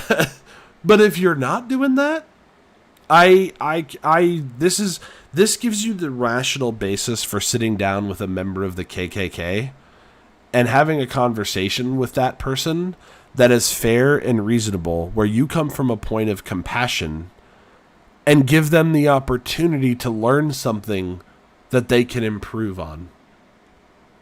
Right. And if I was gonna say there are activists that do that work, and it's difficult work, and it's not for everybody. But at the same time, a lot of people have a hard time understanding like what the point of that type of engagement is. And there are activists that have the results to show that like you really can engage with people, and if you have like skill at it, you can affect them. You can change their trajectory in life, and they can end up a different person.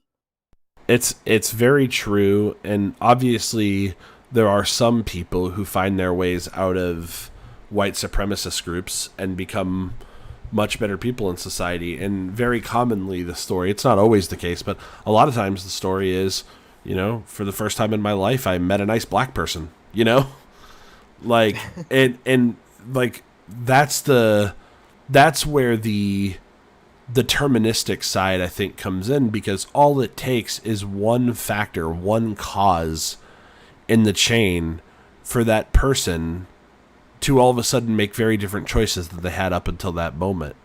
And this gives you the power to be that cause sometimes. Which brings you to my next point, which is a mantra I live by, which is I look at every conversation as an opportunity to make the world a marginally better place. True. If I fail to have the best kind of conversation I have, a later version of me will be very unhappy with what I did in that conversation, because I'll know it could have been better. And I missed an opportunity to affect that change I want to see the world. I mean, it's obviously a slightly higher level than be the change you want to see in the world, but it more or less takes from that, right? It's a Gandhian principle of, by being that information source to other people and just being willing to engage in conversation and not hating anyone, that can be enough for you to make positive changes every single day of your life. That's a good feeling that you can't get from free will. I like it, yeah. It's not, and that's kind of why I was saying this is very different than the conversation we had last time, because a lot of times I feel like determinists and the people who've thrown off this illusion do talk about it from a results-oriented kind of thinking. And you are very much that way, which I respect the hell out of you because I need people like that in my life because I'm not. You know what I mean? Right. But I'm like, what can this do for me in the first person, and how can it enrich my experience in a way that's then that I could replicate and seek to do more and more often? Yeah, no, that I mean, that has to be empowering, right? It gives you a sense of potential in the moment. Yep. And you can laugh at it. Can be as simple as, instead of making some bullshit small talk with the barista at the coffee shop of, hey, isn't the weather beautiful today? And then you drive away and you go, man, they're probably stuck in there for the next 4 hours, and I just bragged about how I'm driving out here in this gorgeous weather. And instead you go, you know what? Every time I come to this Dunkin' Donuts, the cold brew is always perfect. Who makes it? Oh, that's Jane? Dude, Jane, you're the best cold brew maker, I'm telling you. And that little difference, by just being aware that you could do that differently, you can have a much better conversation that makes the world a marginally better place, rather than the bullshit small talk you have every other time. And I'm not saying you have to be profound in every minute of your life. That's impossible. Maybe not. I don't know. Alex has reached like perfect enlightenment. Oh, dude, I'm there. Yeah. Every moment of the day. I swear to God, I'm gonna play Civilization 6 later. I am not at perfect enlightenment. I am certain that perfect enlightenment involves never playing a video game. I don't know much, but I'm pretty certain that that's true. That's an interesting thought. And yet I have to work on that. And yet I want to do it. So I'm going to later. Yeah, you didn't choose your desire. I did not. No. You should have used your free will. So this comes back to the pivot I wanted to make to economics, and the reason why I didn't make the jump earlier. You're going to love this, I think. All right. You're going to absolutely love this. I have a quote for you, and I will give you $1 million if you can guess who the quote is. That's how confident I am that you won't. Too often we shape our public positions on the basis of our economic connections. That brings us dangerously close to economic determinism. Yeah, I can't think of who that might be. Does it strike you as one of the dumbest things you've ever heard? I mean, I'm really wondering like what point of view it comes from. It's George Romney. Mitt's dad. Okay, I would have never figured that out. Mitt Romney's dad said this. So what's he trying to... He was referencing that he was making this as an actual argument against money in politics. Against money in politics? Yeah, too often we shape our public positions on the basis of our economic connections. That brings us dangerously close to economic determinism. He was basically actually making the argument, right? Yeah. That K Street is leading us to have a deterministic style economy that will always reliably favor the corporate elite. It's like, oh, you got so close, George. Yeah. You got so close. I feel like that's like a broken clock situation or something. You got so close. But the part that you forgot is it's already economic determinism. Right. Like, why is K Street there in the first place? Yeah. Like, no, funny. I found that quote by accident. I was Googling a different quote about the word determinism, and that was like on a different like link. And I saw that it had George Romney's name, and I said, I'll bite. I'll bite. There's a story behind this. Yeah, exactly. And it does bring up the point, and a reason I wanted to take it from that angle is I know that when you and I, for those that don't know, Chet and I were both big Yang gangers in the what was that? The 2016 Democratic primary or 2019? I don't fucking. It was 2019, right? Yeah, it was 2018, 2019. Yeah, Democratic primary, which is how we know each other. Determinism, if you're coming late to the show, is the idea that everything that happens, including all of our human actions in the universe, is necessarily predicated on prior causes. That's the fastest definition I can give you. So in other words, we don't have free will. We don't have the choice to do differently because everything that we could do is always going to be based on a prior cause, whether we're aware of the cause or not. Everything that happens in the universe is based on a chain of causality that goes all the way back to the origin of the universe. That's determinism. In a nutshell. But if you want to hear the explanation part, we talked about it in the first hour, and it'll be on YouTube later. But the reason I wanted to take it to that angle is I was always surprised, as I'm sure you were, how many actual Republicans, like Trump Republicans, right, would say, if there was any one candidate on the left, or on the Democrat Party that I could vote for, it would be Yang. Right. And I think what that comes from is I think the rank and file Republican, mindset that has been successfully propagandized over the last 40 years. I think ultimately they do understand the George Romney claim there. That you can reach a point where economics are being fiddled with in a way where people don't have the freedom that we have, the illusion that we have in our economy. Right. And I think that's kind of what Yang was blowing the lid off on in his way. I think there's probably better ways to do it. Well, obviously, I'm an optimist, so I believe there would be a way well enough to do it where if somebody could find the right magic words, they could gain enough traction to where they just ran the gambit and won in a landslide. I know many people don't share that optimism, but I have to believe it's true, or I don't know why I care. I don't know. Yeah, it is. That's all right. But I believe in the power of a good argument, And by that, I mean not just one that's correct, one that's really effective in convincing people. Right. So I'll kind of use that as my jumping off point. I think that even on the right, you and I are both economically far to the left. In some ways, you're further than I am.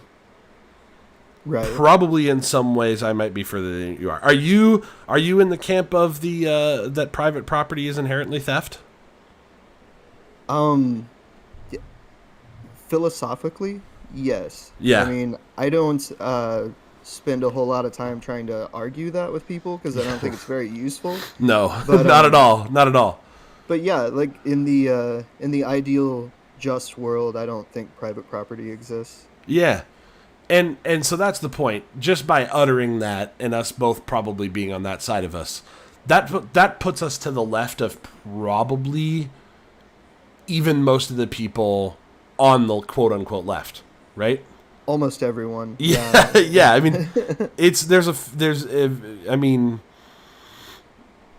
I love Noam Chomsky and all of his politics, but he accepted that proposition and is probably one of the most hated men in America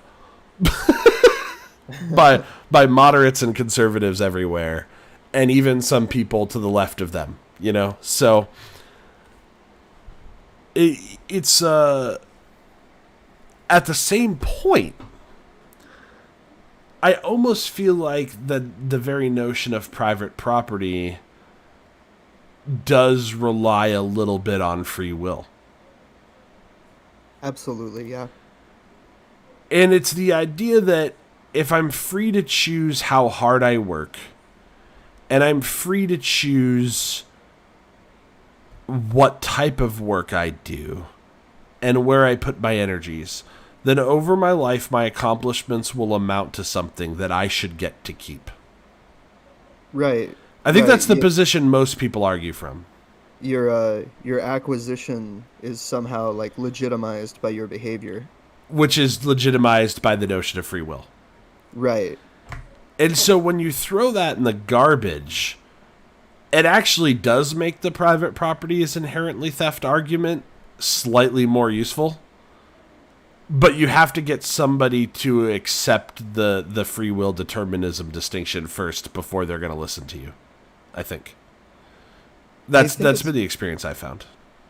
it's one of those things where I kind of pick my battles. Yeah, sure. Um because I know not everyone's going to come along with me on that journey, but if they're willing to, I can basically anything else I believe in, I can tie into that.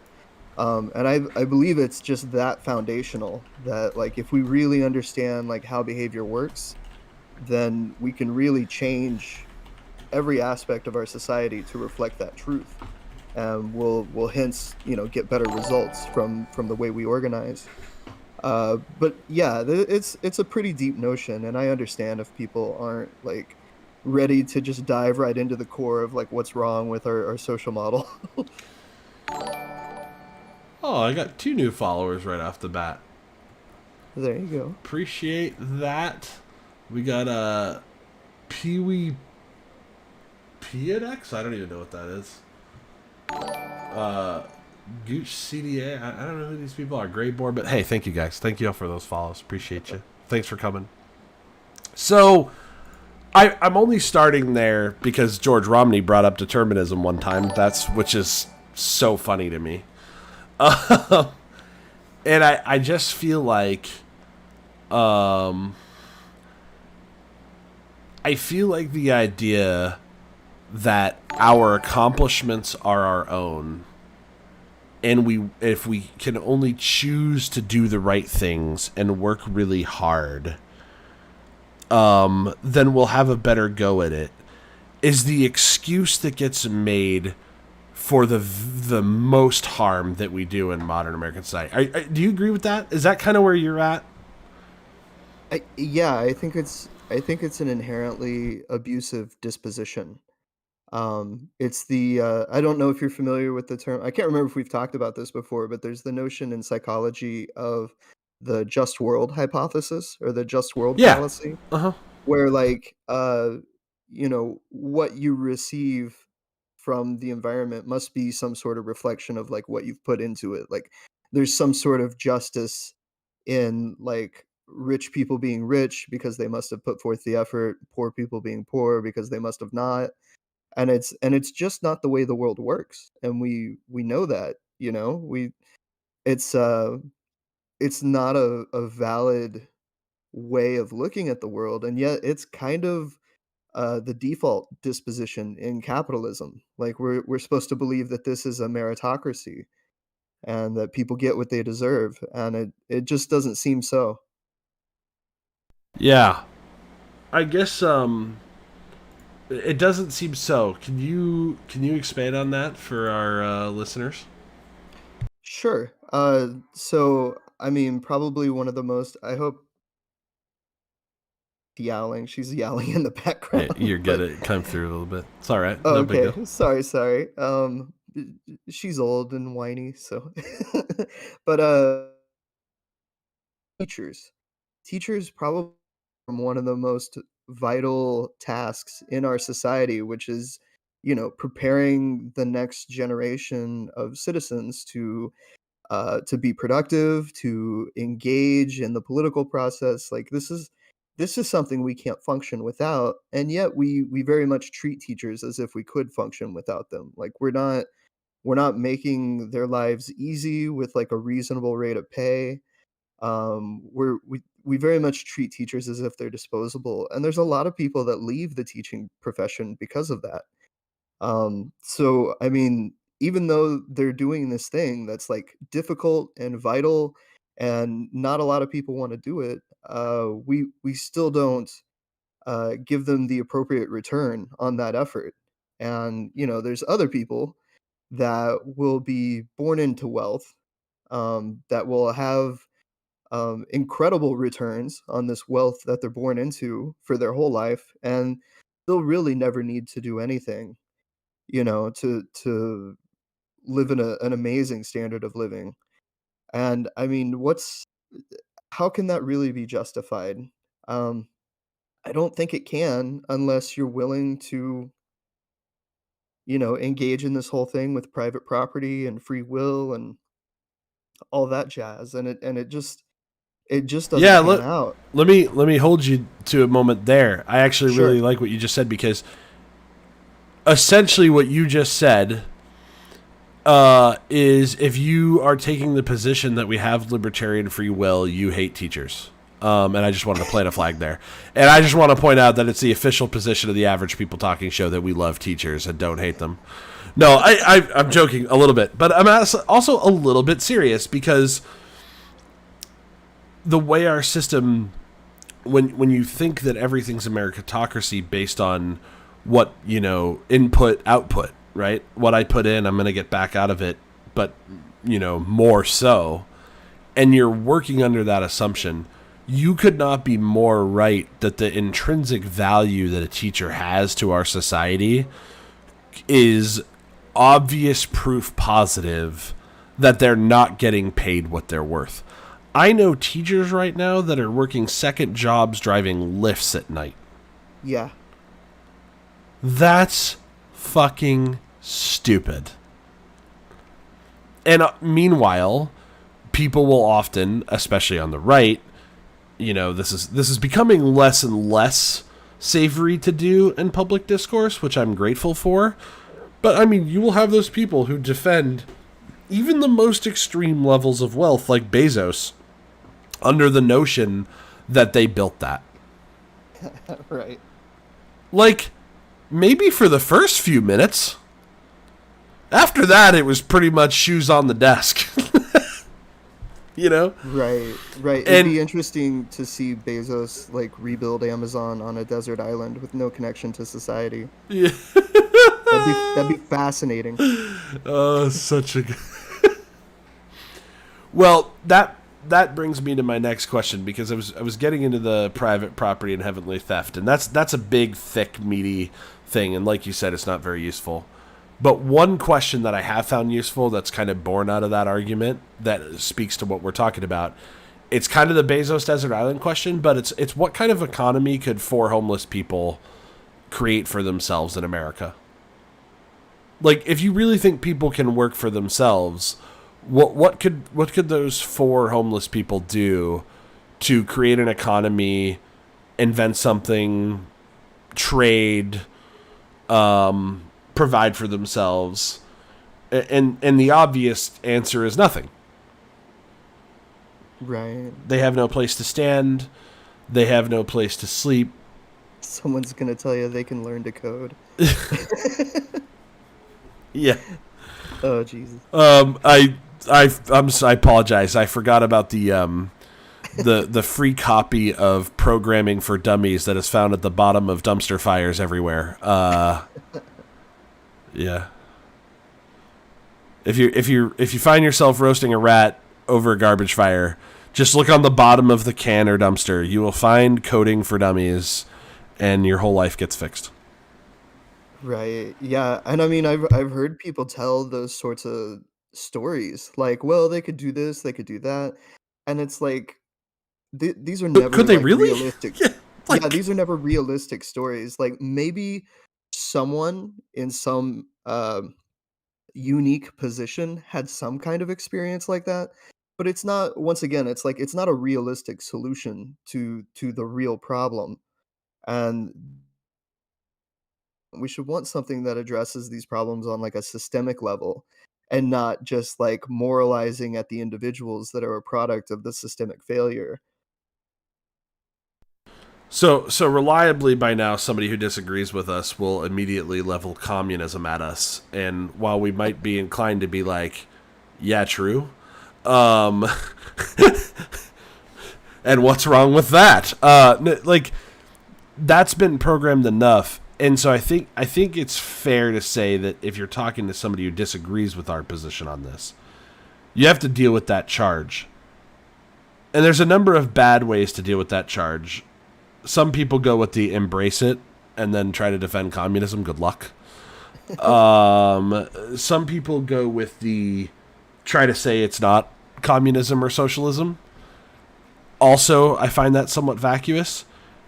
You know what I do every time somebody starts talking about that and I'm talking about this kind of thing? What? Exactly what you just said. You pointed out the fact that it's not a really realistic scenario. So I start asking them questions. I said, okay, like, maybe you're right. Maybe I'm a communist.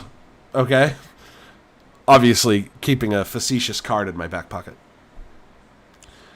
And I'll say, but maybe you're wrong and the meritocracy doesn't work. Right? Would that be fair? Would you know what would it take for you to be wrong? And I'll try to get them to admit that for the meritocracy to work, they would have to be able to point out examples where it worked consistently, not just one guy who it worked for. You know what I mean? Well, my uncle started his business from the ground up. Okay, you don't know. Your uncle did well. That's fine, and I'm sure he worked hard and yada, yada, yada. But how about everybody else that you know? Right, yeah.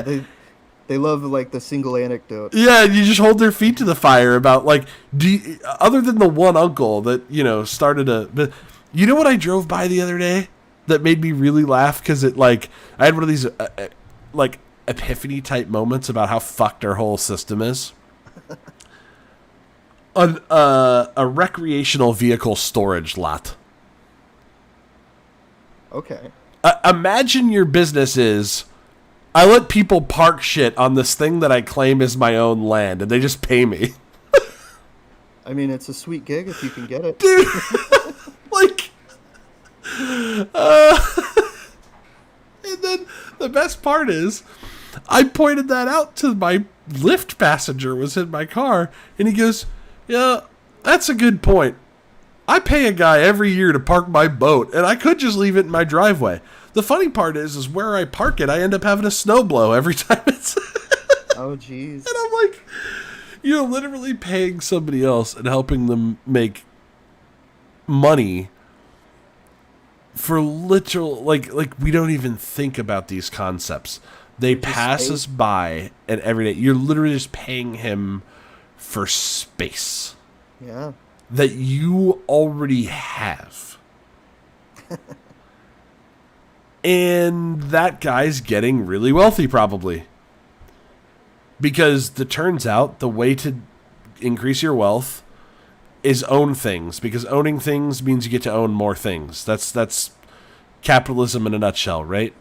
If I own land, yeah. Or if I own a company, or if I own stock, which is owning a company, or if I own capital, which is owning a company, the point is if you own stuff, you get to own more stuff. Yeah. Capitalists win capitalism. Yes. Go figure. Yeah. It's like, great, man. What about everybody else? And when you point that out, they hit you with that. Like I said, you're always going to get levied that charge of communism that they think is a win. Right. And it's like, if you just deal with the individual concepts. So that's my approach. I always take it issue by issue. And avoid talking about broader concepts when I talk about stuff like this. Yeah, I mean, you're probably not gonna win. They're not gonna go like, marching off with their fist in the air and their Che shirt on and whatnot. I want to meet the person who was like, yeah, I was talking to this Trumper that really hated me and totally disagreed with me, and then he called me a communist, but then I explained communism to him, and he completely changed his mind.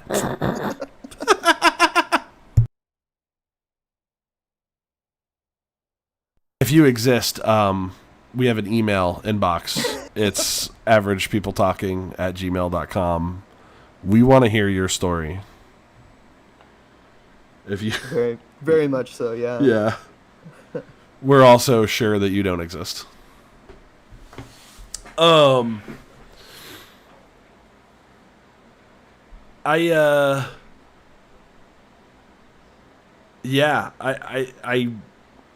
imagine the recreational vehicle storage lot from the perspective of the meritocracy, and it just makes no sense. You literally have to do nothing. Well, and there's also a problem of which kind of leads to this problem. The problem that in a meritocracy, as long as you have inheritance, then generationally things become less meritocratic. So, like, if let's assume that there is some kind of just world, and Alex worked his ass off, and he's now like accumulated some wealth, and when it's time for your kid to go to school, all of a sudden you have all this wealth to put them into the best college, and that gives your child a better starting point in their race in life than another child, and so on and so on. It compounds. And so, like, even if things were meritocratic at some point, which, they never were, but even in theory, it doesn't work. Generationally, the meritocracy falls apart. And so it Yeah, really, I it's a think fantasy to begin with. I love that. I love that if you reveal that, hey, by the way, the moment you go longer than like the day, the concept starts to break down. Right. If you drag it out over 10 years, it really breaks down. If you drag it out over one generation, it ceases to make any sense at all. I think that's a really good point. Right. Yeah. And this is something I can't remember the guy's name, but there was a book called The Meritocracy Trap. And that was basically the argument of it is that we're getting to this point where people are just they're starting from different realities. And so you can't call that meritocracy whenever you have people just living in different worlds and yet running the same race. But one person has all the advantages, and another has none of the advantages, and so it's not even valid in theory, let alone in practice. So it sounds to me like you're saying you hate the American dream, Chet. Is that true? Oh, damn. What was it George Carlin said? You have to be asleep to believe it. Yeah. Yeah, Oh man, that guy had some quips that are all time, aren't they? he had some zingers. That's so Yeah, I true. mean, I don't know. There's something about that narrative that like feels good because I was born into this society, and I get it. I get why it appeals to people. But I think we very much have it backwards that if we first focused on need fulfillment of each individual person and actually like creating like the best person that we can bother to create, then the overall outcomes would be like far better, and they wouldn't necessarily be equal, but they'd be much better. Each person would reach their own potential. And I think that's really where like everybody wins versus this sort of like competitive thing where like some people start out ahead of others, and then they'll use that leverage to like get even further ahead. And we already talked about like the problem of like the relationship between social ill and inequality. And so like whenever we have this sort of like compounding problem where like there's a handful of like multi-billionaires that have basically left the economic planet, like they've reached orbit, they've escaped gravity, and the rest of us live in this real economy that involves a great deal of suffering, like that it's so bad for all of us. It's even bad for them, because they're not living in a healthy society. They'll never experience like true security. That's um and of that's course it's bad for us because it's that's a funny thing that you wouldn't necessarily expect this because sometimes his political views are so far centrist. But Sam Harris will often talk about that the super wealthy should want to give away large portions of their wealth right. for selfish reasons, and it's a really good argument. Like there are some like why do you want to live in a society where you can't get from one end of the Bay Area to the other if you're Jeff Bezos or Elon Musk without Right. driving by abject poverty and homelessness. Like why do you want that? Especially if you have the power to solve it. And yet they Well, don't. well, and I mean this has been studied. As a survival mechanism, they literally have to just like turn off their empathy. They have to just like harden themselves against that reality if they're going to persist in their world. And apparently that's the preferable thing to do. But yeah, as the more people accumulate, the more people become separate from everyone else's experiences, the less they feel for other people. And so that even that in itself is a real public health problem. It's a structural problem. Um, and it's something that only persists because we believe in these like foundational myths that are underneath everything, like the just world hypothesis, and that people are somehow like reaping what they've sown and whatnot.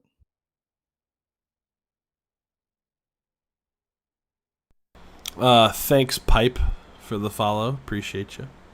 Uh, will you? I'm sure some people watching, you've said it a couple times, and I know we just agreed that we both knew what it is, but would you quickly explain the just world hypothesis for other people? Yeah, it's a common bias that people have, and it's basically the idea that you get what you deserve. Like if you go out in the world and you do good for other people and you work hard, then you're going to get rewarded for that. If you go out in the world and you rip people off and you're kind of a shitty person or whatever, then you're going to get negative feedback for that. And I mean, while there may be some sort of like anecdotal experience that kind of tracks with that narrative, overall, we know that that's just not true. It's just not how the world works. You put out what you put out, and you get what you get, and there's not really a relationship between the two things.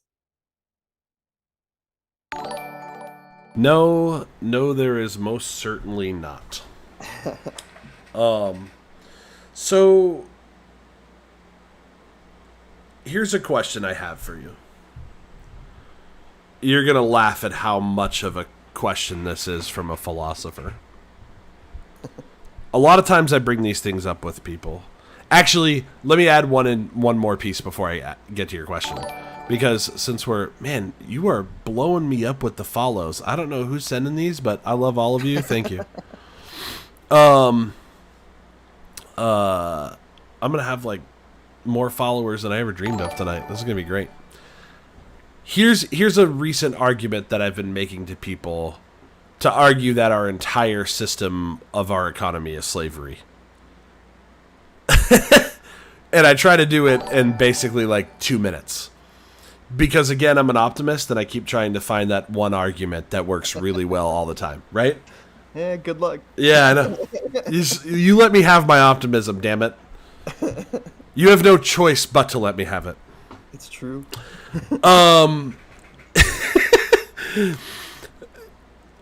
It's the idea that, let's say you took one person and by themselves in a universe, and the only two things that exist in the universe are this guy, all the resources he needs to provide for himself plus extra to live, right? And capitalism.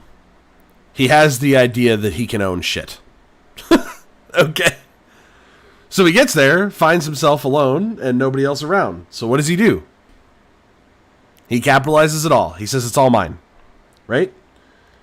All right. And then he works hard. He creates a sustainable life, shelter for himself, all of that. And then a second person comes along. And again, because he believes capitalism is inherently true and that he owns all of that shit, this other guy didn't work for any of that and he didn't get there first. So it's not his. He can fuck off. But the other guy's like, dude, we're both here now, and if you don't give me some of this shit, I'm going to die. And the guy says, well, you can't have it. You can do labor for me, and then I'll give some to you. Would anybody not define that as slavery? I think you're gonna find some people that are gonna bite the bullet and say it's not. But No, but they're clearly acting in self-deception. wrong. Yeah, They're wrong. they're wrong, right? And so the point is the only work I have left to do after that is convince them that everybody is more or less in that position because all of the property has been claimed.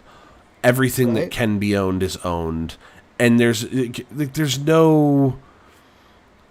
I'll get a kick out of it. I'll sometimes press people on that, and they'll be like, well, you could go live for yourself. Really? Fucking where?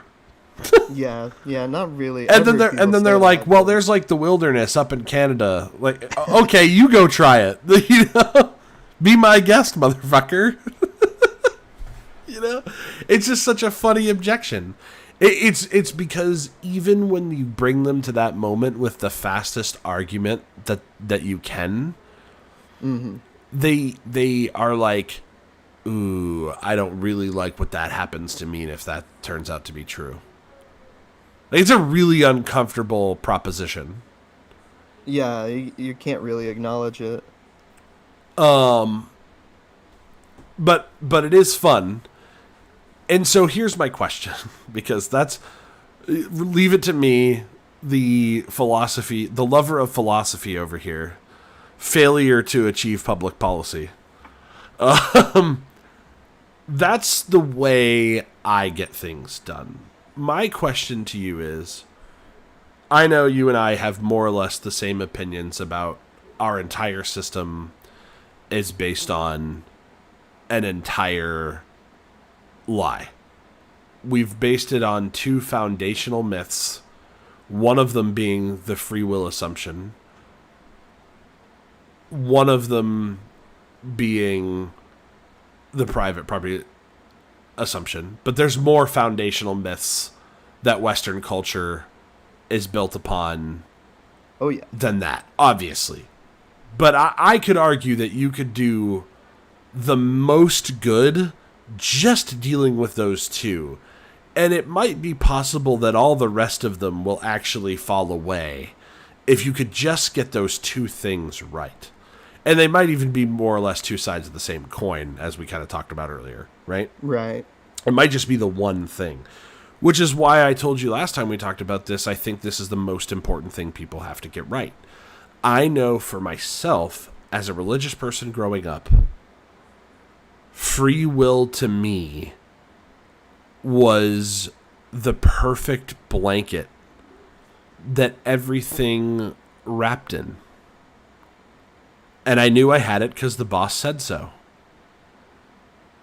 Right. And that's why I'm like, if you can only dispense with this one belief, and you can do it one by one, you might start a chain of thinking in people that does what happened to me. In a matter of 4 years, I went from a conservative-leaning libertarian economically to, I mean, more or less philosophically, my position is communist, right? Like, this dirty communist over here. Yeah, dude. Like, I mean, I don't believe. It's always funny because people equate communism with state control, authoritarianism. You and I know these things. But the average person, what they got told about communism is big government does everything. Even though that has nothing to do with communism. Yeah, that doesn't sound desirable at all. Yeah, nobody wants that. No, how about this? No communist wants that. There's some people. There's some that probably do. I don't know, I agree. How about this? No respectable communist wants it. Hey, we'll go with that. Comrade? No true communist. I heard that's a fallacy. I don't... fuck it, I'm rolling with it anyway. Anyway. I like it. We should actually petition the Your Logical Fallacy Is website to change No True Scotsman to No True Communist. Our fallacy. Right. Our fallacy, comrade. But you said this something went off there. the rails so fast. You said something there that I wanted to tap into, unless we're already headed in a direction. I feel like we left the rails, though. So. No, go ahead.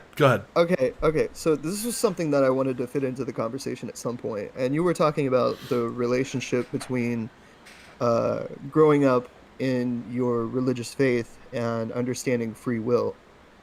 Yeah. And so I think I also wanted to connect this to the thing you mentioned earlier about Sam Harris. Like he has this claim that if you're patient and persistent, you can actually experience the lack of free will subjectively, which is the thing that everyone says you can't really do.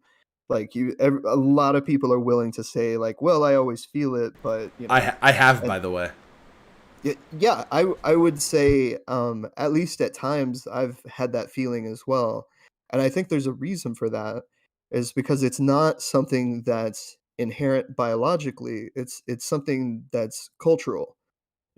There's a feeling there, but the way we interpret the feeling is definitely cultural, and it has a history, right?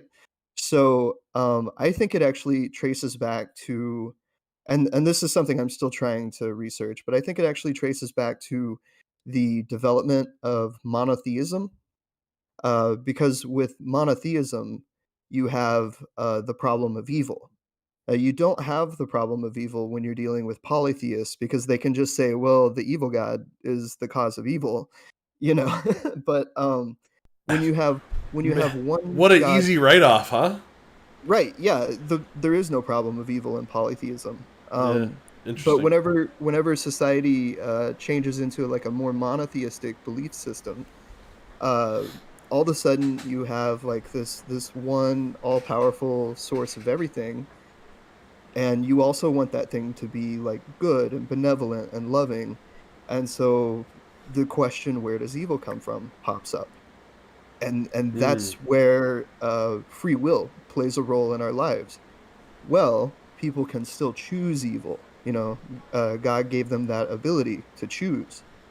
And thus far, my understanding is that the Judeo-Christian tradition of free will traces back to Zoroastrianism, that free will plays a huge role in Zoroastrianism, and also it influenced the development of later Jewish and Christian beliefs.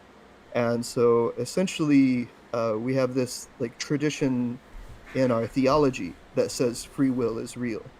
And so it's very difficult for us to question that. And of course, not all Christianity. You have Calvinism and stuff, so it's not all uniform. But there is this, like I was saying, theological tradition where we're receiving these cultural interpretations of our feelings, and we're told that that's the sensation of free will. Now, if you're really skeptical about your subjective experience, you can get underneath that, and you can realize that you're actually not in control of your thoughts. You're not actually. I mean, just for an easy example, you didn't choose the language you're speaking or thinking in. That was just an environmental coincidence. I mean, you didn't choose to be born into a culture that believes in free will. You could have easily been born into one that just kind of believes everything is causal, and it's not a cultural universal that everyone believes in free will. So these are all just kind of coincidences and luck. Uh, I think you may be right, but I also have a counterpoint where you may be wrong. oh, all right. So, and the reason why, if I don't know if you're actually seeing the stream, but I pulled up a book titled Social by Matthew Lieberman, Why Our Brains Are Wired to Connect. Cool. He's a neuroscientist who put into plain language terms how the default network of our brain works, Right. and why our social status is actually more fundamental even than our need for food or shelter, and we will sometimes prefer better social outcomes than our need for food or shelter. And that was drummed into us by biology, right? Because if we tried to only get food or shelter ourselves and didn't put social connection as a higher priority in our, desires, we would reliably die. We would have died off. You could see how that would be selected against. Yes, easily, right? So there's an evolutionary story here where social is our supreme need as Homo sapiens. Nothing else comes before it. And there were some really fascinating studies that he did. There's another part in the book where he talks where they actually found out that Tylenol can heal emotional pain because it's in the same pain center of the brain. And they were demonstrating this by having a control group take Tylenol, or a study group take Tylenol and a control group not take Tylenol. And then they did, have you ever heard the experiment where 3 people are playing a game where they just throw a ball back to each other, and then the simulation will, all of a sudden, one of the 3 participants will just stop passing to the third? Yeah. And that makes people really upset. Mm-hmm. So they measured the change in the brains in an fMRI machine on the people with Tylenol and the people without, and they actually showed more response in the control group because they were experiencing more pain than the people who took Tylenol. Turns out you will care less about social rejection if you take Tylenol. You'll also slowly kill your liver, but who's counting? Right. No, that's also, we were talking about addiction earlier, and that's a big source of addiction is childhood trauma. Yeah. And a lot of times people are trying to, self-medicate for the pain they're experiencing. 100%. So all of that makes good sense to me. So here's a further analysis that Lieberman suggests in the book. Okay? He suggests a possible evolutionary story for the concept of a self. As a need, and I don't know that you can justify this with science. I think you could potentially argue for it philosophically, but my intuition when I heard this is that it's absolutely true. And I can't even imagine why this wouldn't be true.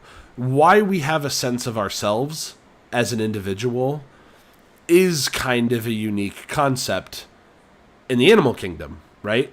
Like, we know of no other creatures that try to name themselves or have this sense of self in any way that we've been able to measure.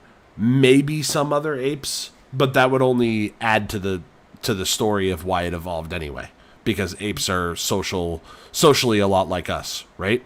Right.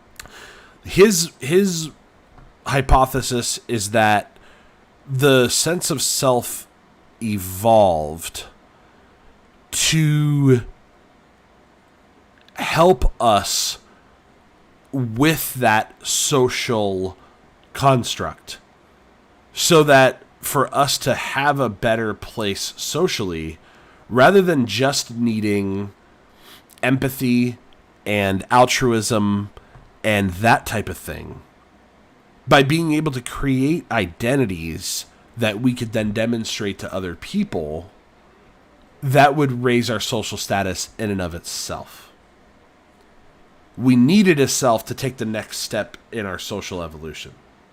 That's his argument. That's interesting. It's very interesting. Like, I hope people expand on that and find ways to test for it, because if that's true, it's a massive leap forward in how we think about this from an evolutionary perspective, right? Mm-hmm. Now, here's the explanatory power if that's correct, and why I said I'm not there yet. Ultimately, I do think that our notion of free will comes to the illusion of the self.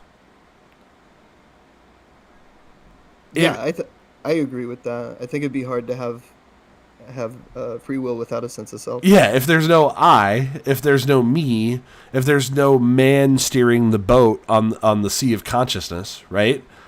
Then how do you get steering? Yeah, exactly, right. So one necessarily follows from the other.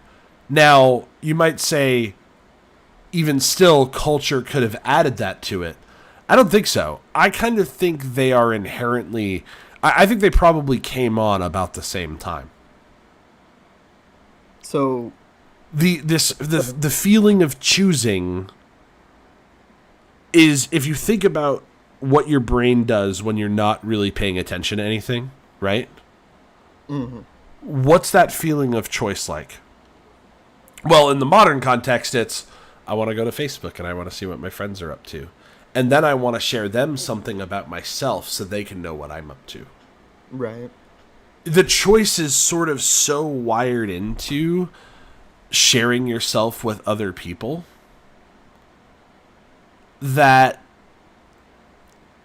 to me, I think they probably both came on long before culture gave it to us. That's just my intuition. So, I wouldn't I uh, wouldn't I wouldn't claim I could argue for that. so let me ask this then. Yeah. We were talking earlier about suspending the sensation of free will, like that you can escape that feeling for, Yes. moments at a time. Sometimes Um, hours. right, That right. Do requires you LSD though. do you? Well, I mean, even then, do you feel similarly about your sense of self? I actually think that you kind of jumped me because that was going to be the I was holding that one in my back pocket. I think the time I realized for sure that free will was bullshit was the first time I experienced true ego death in a deep state of meditation. It was almost like once the lights came back on, I was able to notice what it was like when the lights came back on. And I became irrationally, how do I put it? Irrationally biased based on who I am, right? Hmm. Because when you're experiencing just consciousness and its contents without any stimulus, without your ego getting in the way, and you can experience pure just connection, and there's no longer an I there to experience anything. There are no choices, right? In Right, fact, the other thing that kind of melts away is time passage. right, yeah. You rely like we don't realize how subconsciously we're aware of time all the time. Hmm. But reliably, if you meditate and you actually get to this place where you're experiencing ego death, you will have a very difficult time when you come back figuring out how much time passed. And you will guess a lot more wrong than you would normally guess. You know what I mean? Right, right. Or everyone's had that feeling in a dream that like hours and hours have gone by and you realize you took like a 15-minute nap. Yeah. And Yeah. It's yeah, dealing. exactly like that. It's exactly like that, only you're conscious the whole time. Hmm. That's a great comparison. So yeah, I know that was a bit of a long answer to your question, but yes. Yeah, okay. So I only asked that to just kind of establish that like these things are maybe not necessarily intrinsic, that they're very malleable or flexible. They're aspects of our experience that, with a little bit of work, you can have an experience that excludes those things. And so like my sense, and maybe this is just my background's in anthropology, so my bias is going to be looking at cultural explanations like quite often. Um, but yeah, I think that um, a lot of what we're doing in those scenarios is uh, trying to engage in practices that allow us to like suspend our cultural biases sometimes. And it's not to say they're not wired into our brain. I think it's more of like a soft wire, if that makes sense. So I think that's true, but what would culture be without the illusion of the self? I guess the core claim I'm making is what I'm talking about, and if Matthew Lieberman is correct about this hypothesis, right? Right. This is the origin of culture. That would be interesting. Um, I would be interested to see what that looks like in like a cross cultural study. Because I know there's like have you heard of the weird bias in psychology? Yes, I It's have, but you should explain it. okay. So let me see if I can remember the acronym. WEIRD stands for Western Industrial Educated Rich Democracy. I hope I spelled weird correctly. um, I'm pulling it up on screen just so everybody can yeah, see it. But awesome. Western, educated, industrialized, rich, and democratic. Yeah. So basically, it's like a certain type of culture where a lot of research in psychology is done, and it tends to bias the field generally. And what we've learned about weird societies is that we tend to see each other much more individualistically. We tend to see things as more separate and less connected. And in non-weird societies, like you know, possibly representing like more of the early origins of human society, um, things are a lot more connected.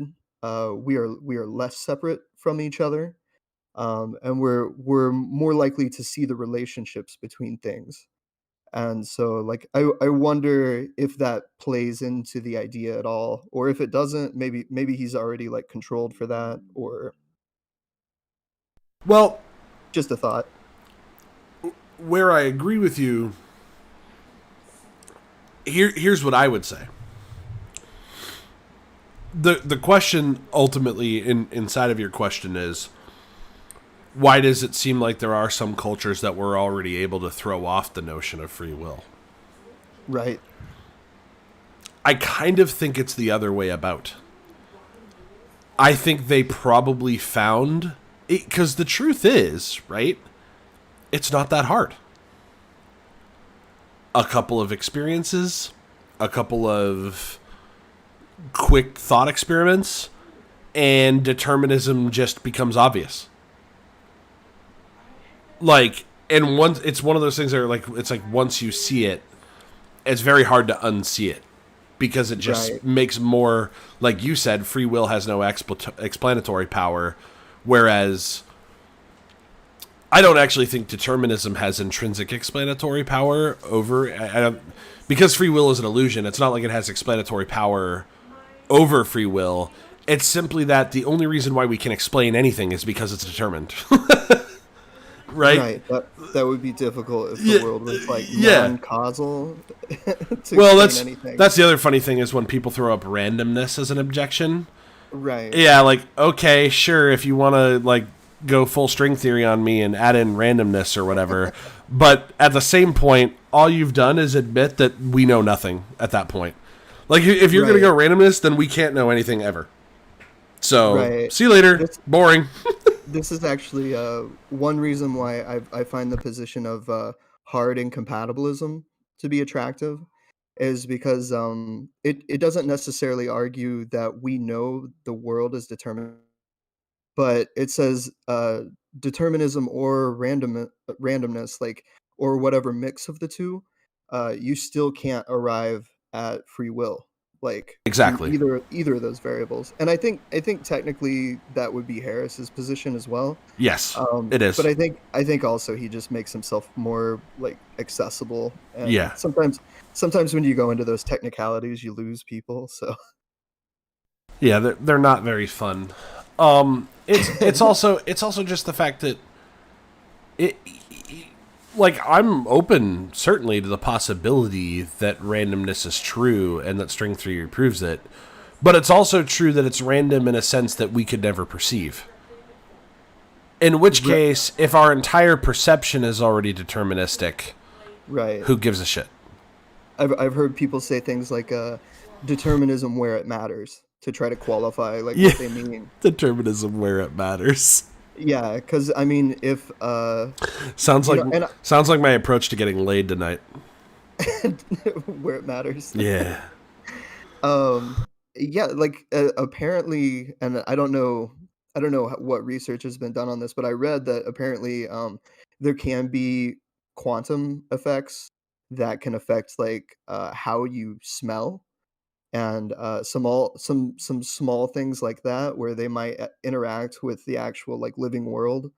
But ultimately, like that stuff's it just doesn't matter either way. Like, it doesn't get you to libertarianism. No, no, no. Like, You're not seeing the big picture here, Chet.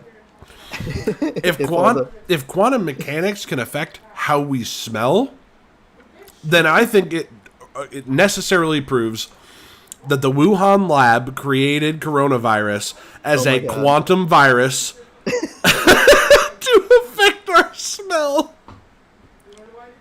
I'm stumped. Prove me wrong. I would never even try. I probably just got banned on every social media platform. Yeah, I'm you just spreading coronavirus misinformation. you just got a little tag added to the bottom of your post. This idiot's misinforming you. Please visit the CDC. There's no such thing as quantum viruses created in Chinese labs. Oh man. Yeah. Okay. So here's what I mean by it's the other way about. Right. Obviously, Eastern cultures started doing a lot more, like when we're talking about the spiritual enlightenments moments in our ancient history, many of them were individualistic. And even ancient cultures that you could even say are more Western-like in some of their facets, like Egypt, for example, right? Egypt, like if you look at their religious practices, they were very much individualistic in nature. I have no idea whether or not the Egyptians believed in free will, but it would just be very obvious to me that it would be much more likely that, you know, people in ancient Indochina, if their spirituality was more about meditation and that kind of thing, and actually paying attention to yourself, and not just this individual pursuit of lifetime happiness and that kind of thing, that spiritual divergence would lead you to an experience by accident that would make you question free will on the one side with the meditative experience, and it could never on the other, if that makes sense. So I think that I just have a hard time getting around the idea in my head, right? Right. Which is that, to me, as soon as we became social creatures, we probably were feeling like we were making choices, and thus the illusion of free will started to set in. And something else had to take it off. I just think it's not that hard to take off. It's only hard to take off because of how much we've put so much weight on it now in weird cultures. That's my claim. Okay. And again, I can at least see a lot of that. I could be wrong. You could be absolutely right. So I think the interesting task, which is something that I'm not finished with, and I'm trying to do, and I'm having a hard time like finding sources for it, is actually like tracing the concept of free will to its root. And so like so far I've gotten to the idea of the problem of evil and monotheistic faiths. And I haven't really gotten much further than that. But maybe the origins, like, go much deeper, or um, maybe there's like a feeling or sensation that precedes like the actual like cultural labeling. I'm not sure. Yeah, I guess that's what I'm saying, right? Okay, so here's an example. If I'm a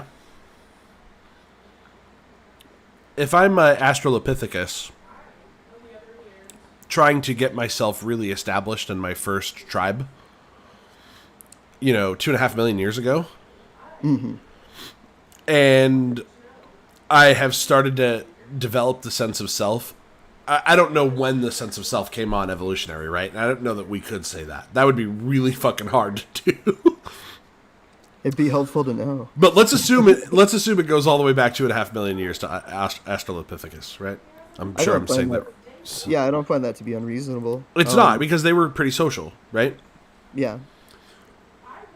if it's not like evil is necessary for me to feel like I'm making free choices. Because let's say my free choice is I know that the rainstorm last night kind of fucked up the little shelter that I built for myself. And I could try to fix it, right?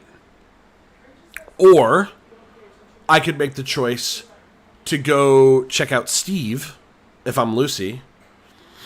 And Steve seems to be way better at this kind of shit than me, right? And so if I make a pass at Steve, he'll come help me build a better shelter together. And then I can find a different way to spend my time and make my value back to the group. You're saying it's not Adam and Eve, it's Lucy and Steve. You caught me. God damn it. God damn it. I don't think I did that intentionally, but I think I did it subconsciously.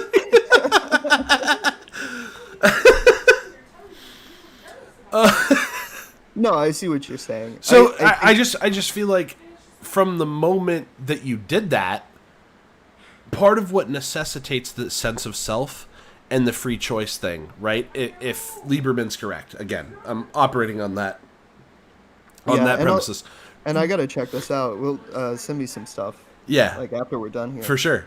I mean, it's only like a last little section of his book, and he sort of casually mentions it. But it was one of those things where I was like, "Holy shit! If that's true, that's Really hit, yeah. yeah, that's bigger than you're acting like." You know what I mean? Right.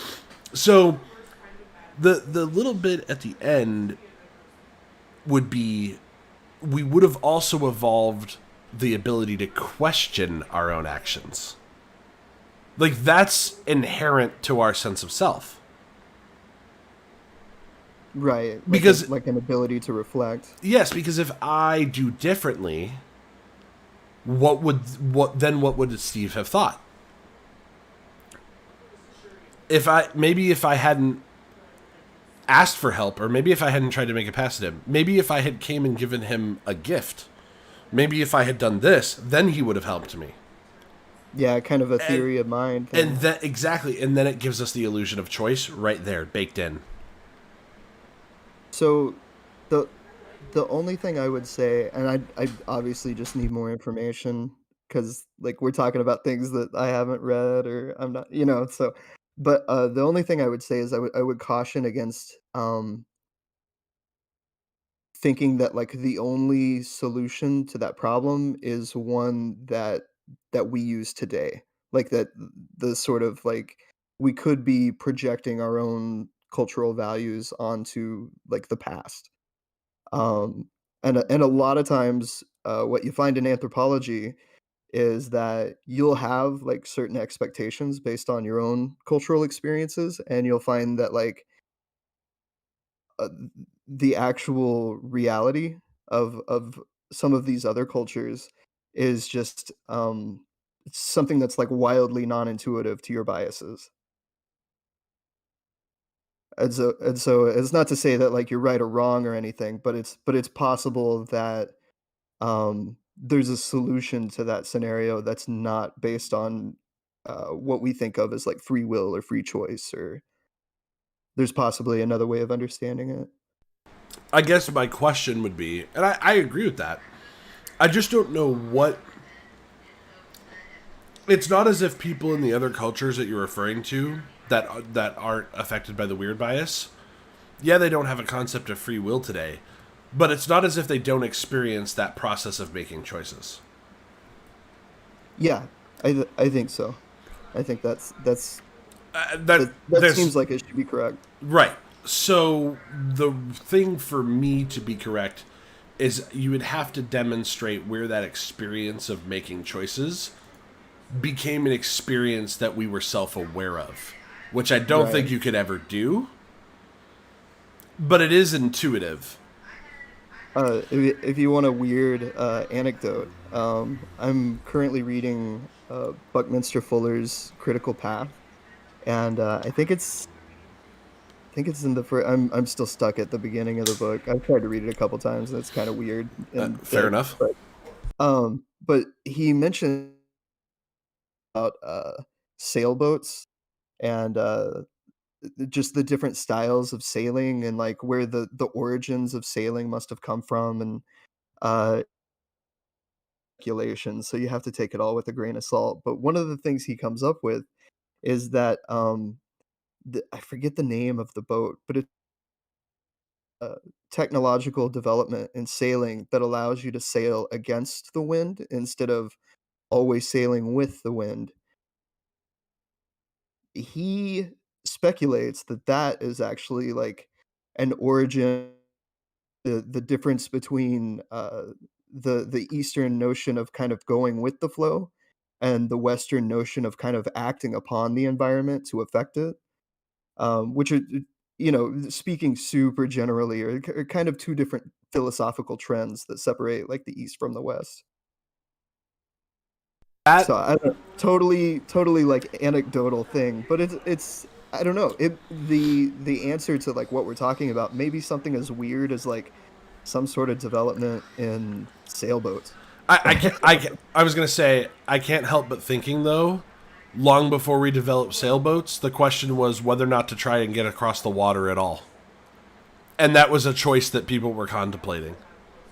Like Right. you would have to do a lot of work to convince me that the illusion of free will came so much later than that type of self-aware decision-making process. And I have to assume that self-aware decision-making process was critical and came online with most of our other social faculties. Because think about how our reward system in our brain works, right? Most of the creatures on this planet, see a food source, get the dopamine hit. There's no decision process to notice because there's certainly no other choice that we could want to make. To me, in my mind, the only thing that could make us contemplate whether or not we did the right thing is if there are other possible agents to which we could have done the wrong thing. Right. Does that make sense? I think so. If you're a dog and you're out on the plains, there's no opportunity, for you to reflect on whether or not when you ate that, rival dog, whether or not that was a mistake, socially speaking, because either the pack that other dog belonged to is going to come eat you, or they're not. The only thing you care about is your belly is full. You're not going to change anything about your defense mechanisms or what you do to protect yourself, or you get what I'm saying? Like, I think so. like, it's only when our social element becomes contemplative that the illusion of choice would set in. Or at least that's the earliest conceivable point. Because then we start thinking, what if Steve likes girls with long hair and not short hair? What if Steve likes rocks? I mean, I think some of that stuff you can trace to like pre-human, like even non-primate. Um, like you have those experiments where mice will choose to help each other. Uh, out of a from what we seem to think is some sort of like sense of solidarity, like or empathy or something like that. So I don't know. I don't. It's just a difficult problem. But, okay, but that's different still than what I'm saying. Okay. Because obviously there's a lot of biological reasons to do social things Right. that a lot of animals, unlike ourselves, do. But what I'm saying is the illusion of agency comes in when it starts mattering how I fit in. Do you get what I'm saying? Right. Like So, the theory of mind layer. yes, because it doesn't matter if we're all mice and we all do something in solidarity. There's an evolutionary story that explains that very simply, right? It's more Right. beneficial for us to do it. Most of primate interactions can be explained in this very simple way evolutionarily. But we're the only ones who start to do really weird things with each other and build the kind of individual relationships with each other that we do. And I think there's good reason to think that that's comes from the sense of self. And that's what Lieberman's point was in the book, right? Is that there's a step that gets taken, and it could be proven, and he talks about this in the book, that's why our brains started scaling so much larger than other primates, was to account for this vast social construction of I need to feel like I fit in, or I have a place, or I have something to offer. It all comes back to the concept of me, I. Dogs don't think of themselves as an I. You know, we don't really even have good evidence that chimpanzees think of themselves as an I. You know? Right. And so it would be conceivable, but that from the moment we start thinking of ourselves in such a way that's like, how can I offer something to my tribe to get something back out of it? Like this is just thinking that chimps aren't doing, even though they have tribes more or less, right? Troops, anyway. Yeah, like I see both sides of it, I think. Because like I can see the similar mechanisms that cause the similar behaviors, but then I see what you're saying with like the there's a whole extra layer when you're dealing with humans and culture and theory of mind and more like. Yeah. But yeah, I don't know. I'll have to check out the material you're referencing because it sounds interesting. It's honestly a pretty short book, and the audiobook's really good. He reads it himself, I think. Nice. I always love it when the author reads it themselves. It's so much better. So the book is called Social: Why Our Brains Are Wired to Connect by Matthew Lieberman. That book was... he took a lot of really fun, complicated neuroscience. There's a bunch of it that's probably going to be like stuff you already know. But the meaty part of it is what I'm talking about. Because that was the part that when I got to that, I was like, holy fuck. You know, like, there's no way that's true. And then I was like, wait, that's probably true. Yeah, I'll put it on my list. That sounds interesting. It's a good book. It was a good little book. Did you have anything else? We're getting close to 10 here. Did you have anything else that you feel like we haven't talked about? That I'm sure we could have talked about a million things that we didn't, but anything you feel like we absolutely should on this topic? You know, the one thing I would suggest that I feel like we kind of brushed over, that like if anyone's interested in this, if anyone's interested in the justice aspect of all this, Greg Caruso has a model of what justice might look like in a world without free will, and he calls it the public health core. Hold on, I think I lagged out. The public health what? Oh, the public health quarantine model. There you go. And so if you plug that into a YouTube search, you'll find a lecture where he lays it all out. And I think it's one of the most coherent visions of what justice means and what we could aim for achieving in our society. Right on. So yeah, just to give that a plug, I've been really inspired by Caruso's work in particular. For sure. I've heard nothing but good things from more people than just you. So, just one of those things where I personally have not taken the time because I'm working on this crazy relationship theory I have. Do you want to know what it is? You want a brief 5-minute synopsis since we're at the end? Hit me, yeah. So I have this idea, and it's based on determinism, right? So it sort of fits. But that all relationships between two individuals have a sweet spot. And what I mean by sweet spot is if you could know all the facts about the two individuals' involved life, right? And I don't care if it's a couple, a brother and sister, a child, a daughter, or whatever. You can essentially figure out what dials to turn to make their relationship as good as it can be. And so how intense the relationship is, how frequent they spend time together, how frequently they contact, how many activities they decide to do together or share, right?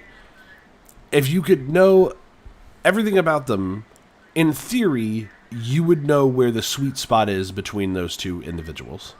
Right.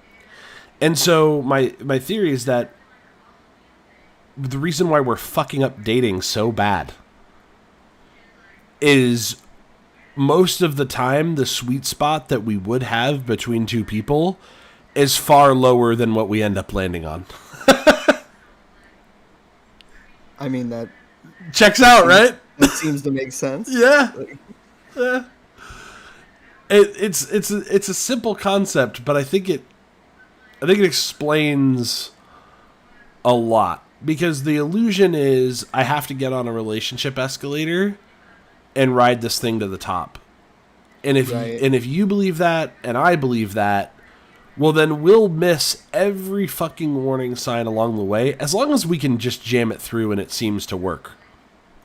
So it might be completely miserable the whole way up, because now we're stuck in this situation together. But it turns out, so the reason I like this is, you mentioned explanatory power. It explains why some of us always want to find out what our exes were up to, especially recently after the relationship ended. It's because we do think there was something more there, and we value those individuals, right? Right. It's like we know that we could have had a good thing. We just did it wrong, but we can't explain how or why. And usually it's because some people aren't meant to spend that much time together. Right. Some people, like Micah and I, are incredibly compatible individuals on some levels, have a very high level of practicality of our relationship. We live close.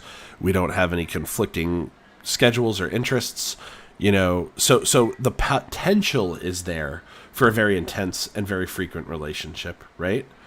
Mm-hmm. The social acceptance is the other probably big factor, right?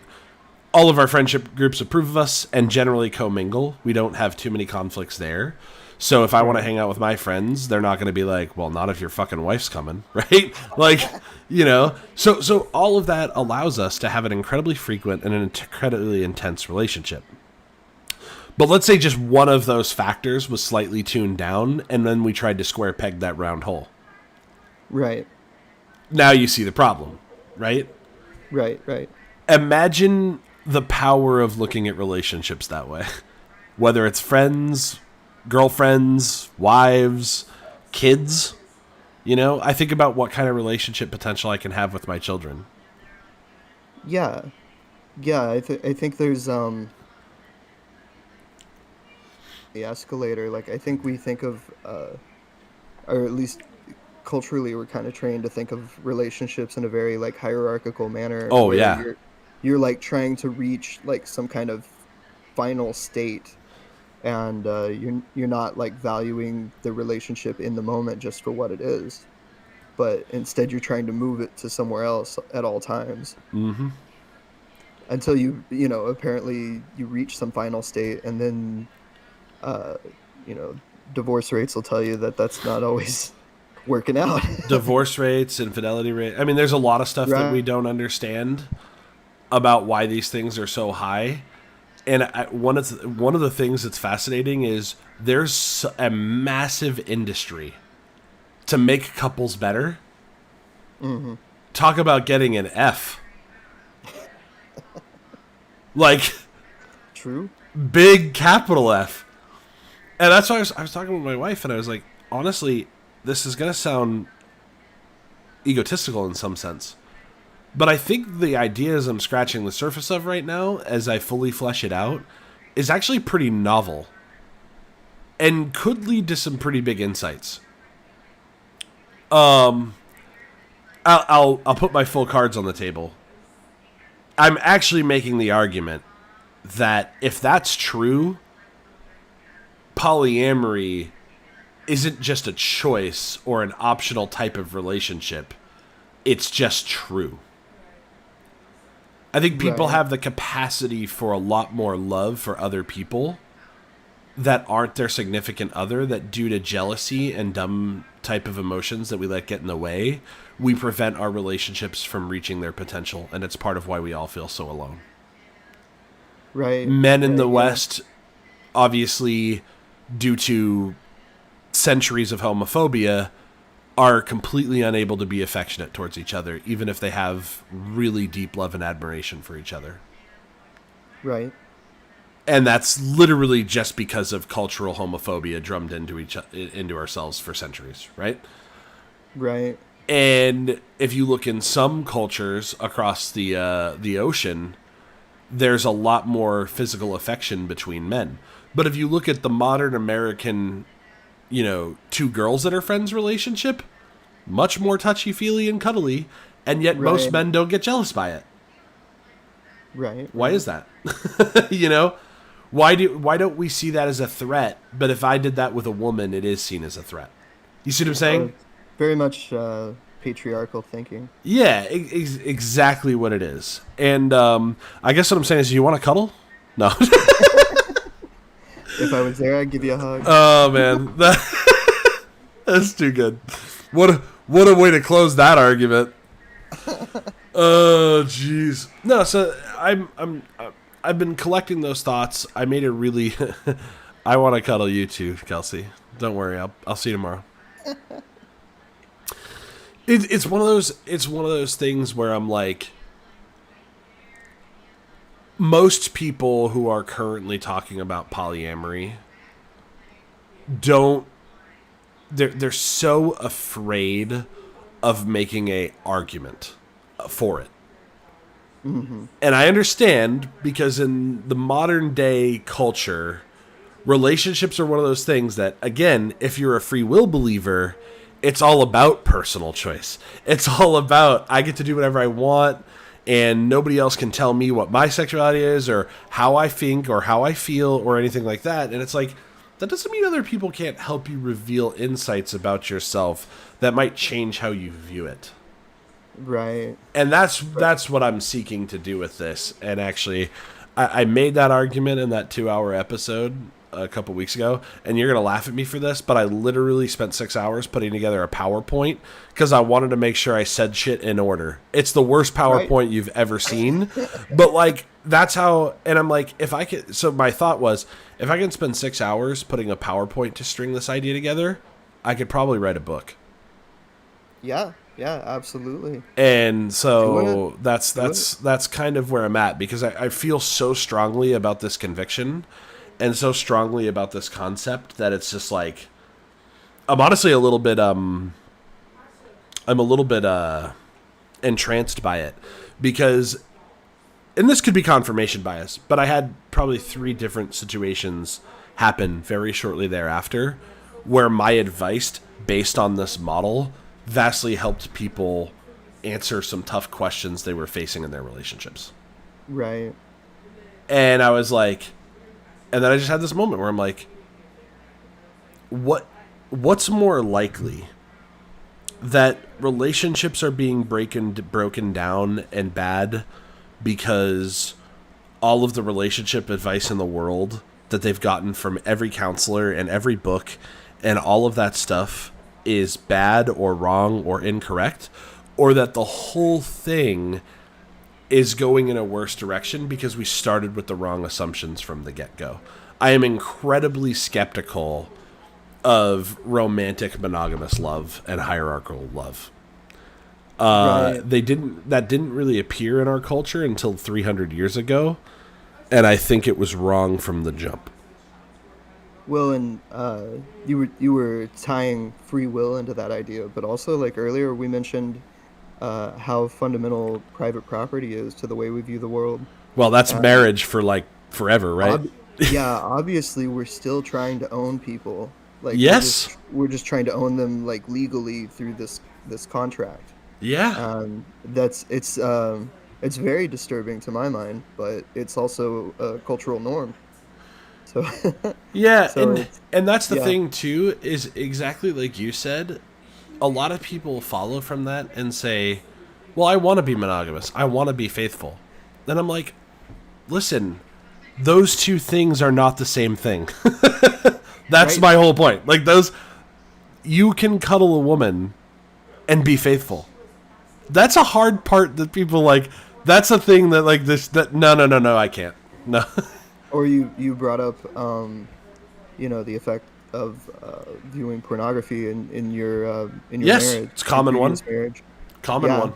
and it's like, that's obviously between people as to like what they feel comfortable with, but there's no reason that inherently has to be a problem. No, exactly. And that's the thing is a lot of people, the way we treat these problems in relationships, and this is the point I made in my long video, is we follow jealousy off of a cliff like we do, like we wouldn't do for any other emotion, right? If I'm jealous, then I'm going to go crazy, make a whole bunch of demands, and if you don't follow those, then I'm breaking it off. Why? And it's exactly like you said, it's because of the idea that we own each other, or that relationships are about treating other people as if they're our property. Right. It's because I expect you to be a part of my future, and therefore I own some lordship over a portion of your actions. And that's just a fundamentally flawed view. You most certainly don't, and you most certainly can't stop it. And if you instead simply redefine what you think as infidelity, which is what I did in my video, I really think what's necessary, I made this joke, but I was like, the only part that's really necessary for something to be an actual infidelity is for it to be intentionally deceptive and then cross a boundary that you know or not know is there, right?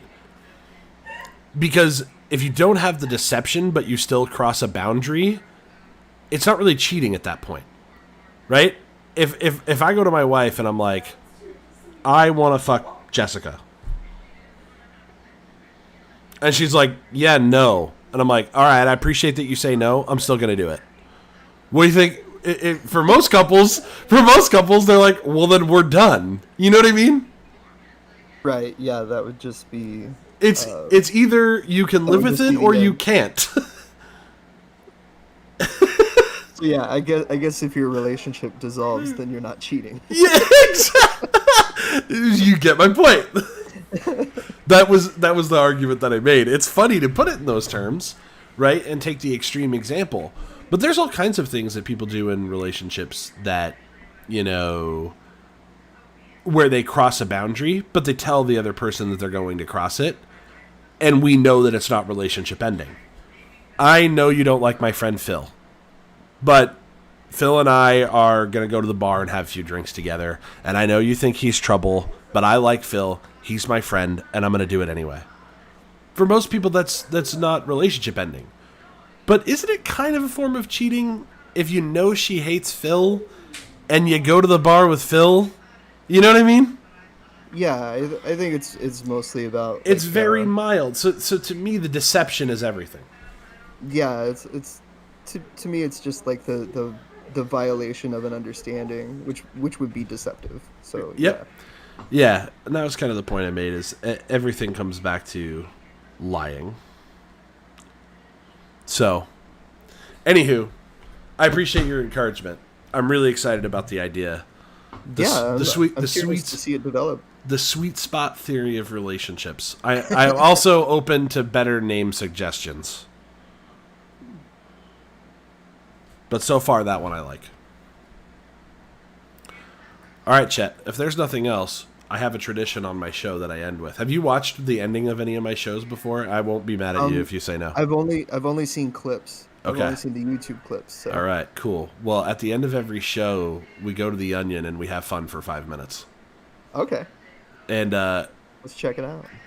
Ironically, the head thing on the Onion today was worst opening lines you can send on dating apps. A slideshow.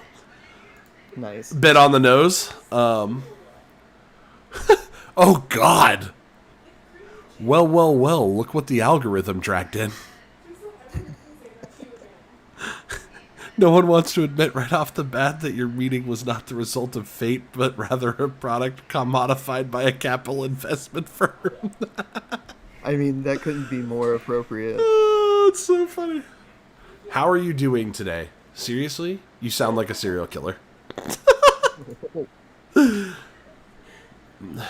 Murder rose by almost 20% in 2020.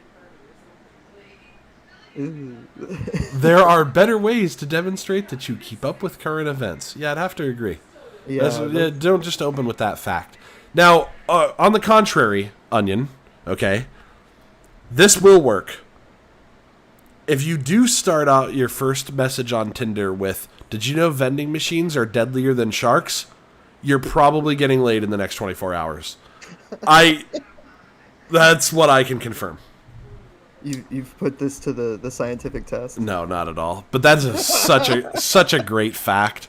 It's just like the best fact of all time. It really says something about us. It does, doesn't it? I was actually joking with that about a Lyft rider the other night, and I was like, could you imagine if that was like your uncle or something and they died from a vending machine and you have to go to the funeral and like eulogize them? Like, oh shit, what can you say about Uncle Phil, you know? Couldn't turn down a bag of lace. He loved those honey buns. If my uncle died from a vending machine falling on top of him, I am bringing bags of Lay's and throwing them into the crowd at the funeral. Like, I was gonna say, if that happens to me, like, I want my funeral to be like a roast. Like, I want my funeral to be a roast. I actually think I just want my funeral to be a roast anyway. yeah. Gotta get that in my will. Alright. No onions dressing on the side. You opened the wrong app again. Nice. Nice. We hold these truths to be self-evident that all men are created equal, that they're endowed by their... I can't even read their notes. What would you do if somebody opened up with that? I mean, I don't, to be honest, like, I never did the dating app thing, but I would swipe in whatever direction ends the conversation.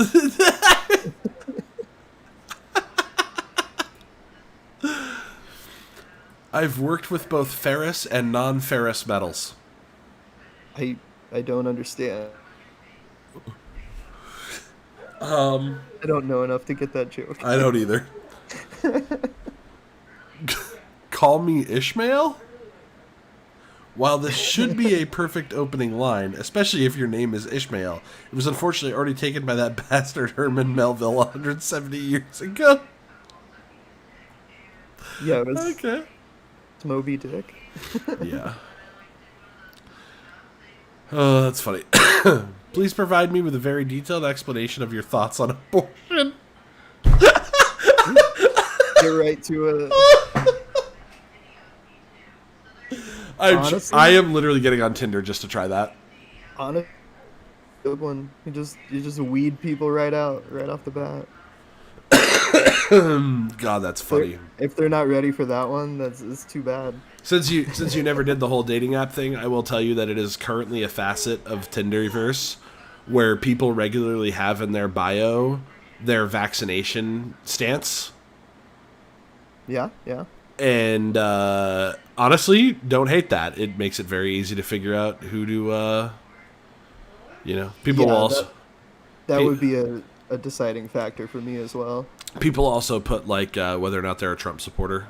A lot of times they'll be like Trumper swipe left.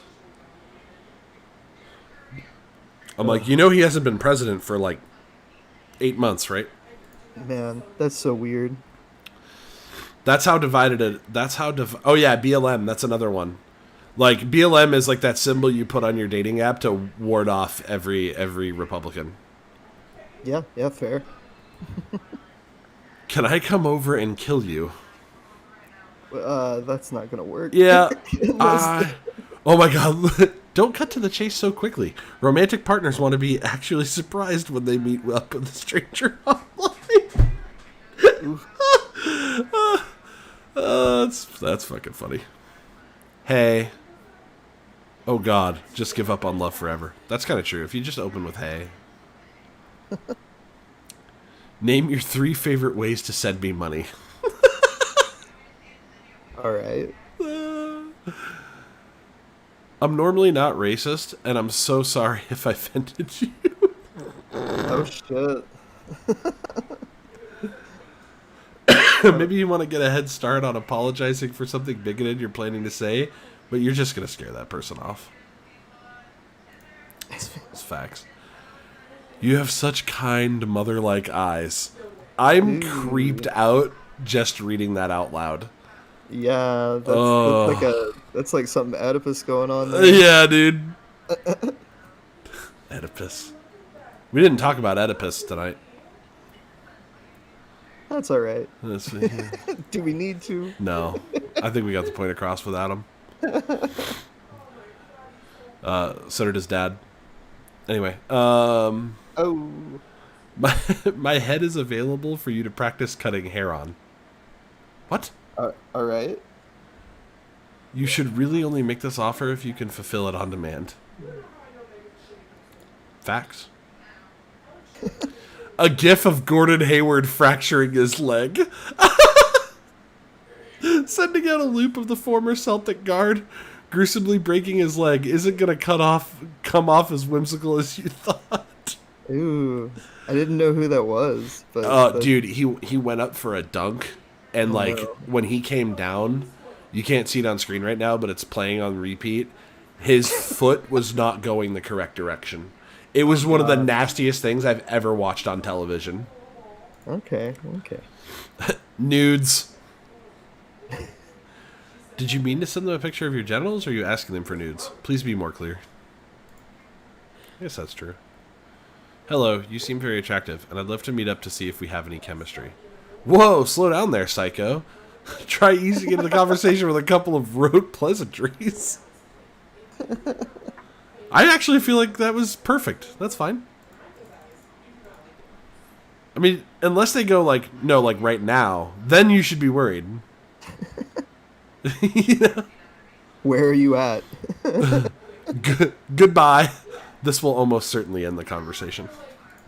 That's true. All right. We got one more headline we got to deal with because it's too funny.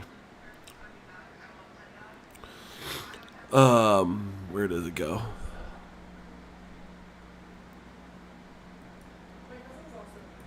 Kamala Harris. Oh, boy. I can't even get this out loud. I'm going to try to say this without laughing. Oh, that's a different... Oh, no, it's not. Okay. Kamala Harris deeply troubled by images of Haitian migrants at border, whom she distinctly remembers telling not to come here.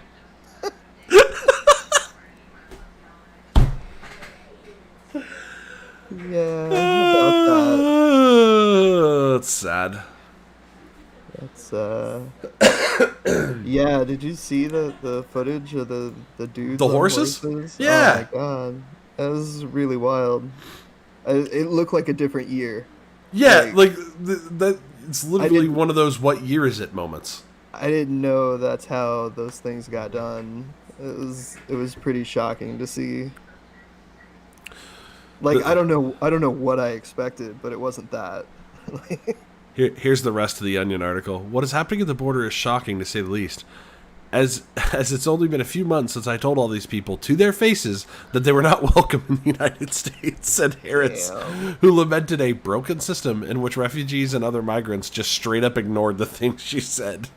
It is absolutely heartbreaking to give a speech in which I explicitly directed migrants not to approach U.S.-Mexico border, and then have them show up anyway, expecting to be let in. To see these desperate families with no better option available to them fail to take my message to heart shakes me to my core. It's like they didn't even hear me. At press time, Harris announced she would be making an emergency trip to the border to meet with Haitian migrants and address their need to hear her say, "I told you so." Oh, God. Yikes. What a punchline. You know, It's painful. The thing I love about The Onion, they have always consistently roasted everybody in our politics Right. with absolute fire. And that's something that I used to really like SNL, but lately they've gotten a little too Democrat good, Republican bad for me. Right. Like, You'd like it fair and balanced. they're all shit. We know they're all shit. Wake up. Right. One slightly less shit than the other, but very slightly. Yeah, I would definitely say there's a difference, but I It's don't know if there's any satisfaction to be found anywhere really. there's not. There's not. I guess it also comes from, in my opinion, generally speaking, I think it's more useful to roast the good guys. It motivates them to be better. There you go. You know what I mean? Carrots and sticks. Carrots and sticks. Determinism. That's a wrap. Thanks, Chet. This was awesome. Appreciate Yeah, you. man. Thanks for everybody who came and listened to this marathon conversation, but I really enjoyed it. And I hope you all did too. And more to come on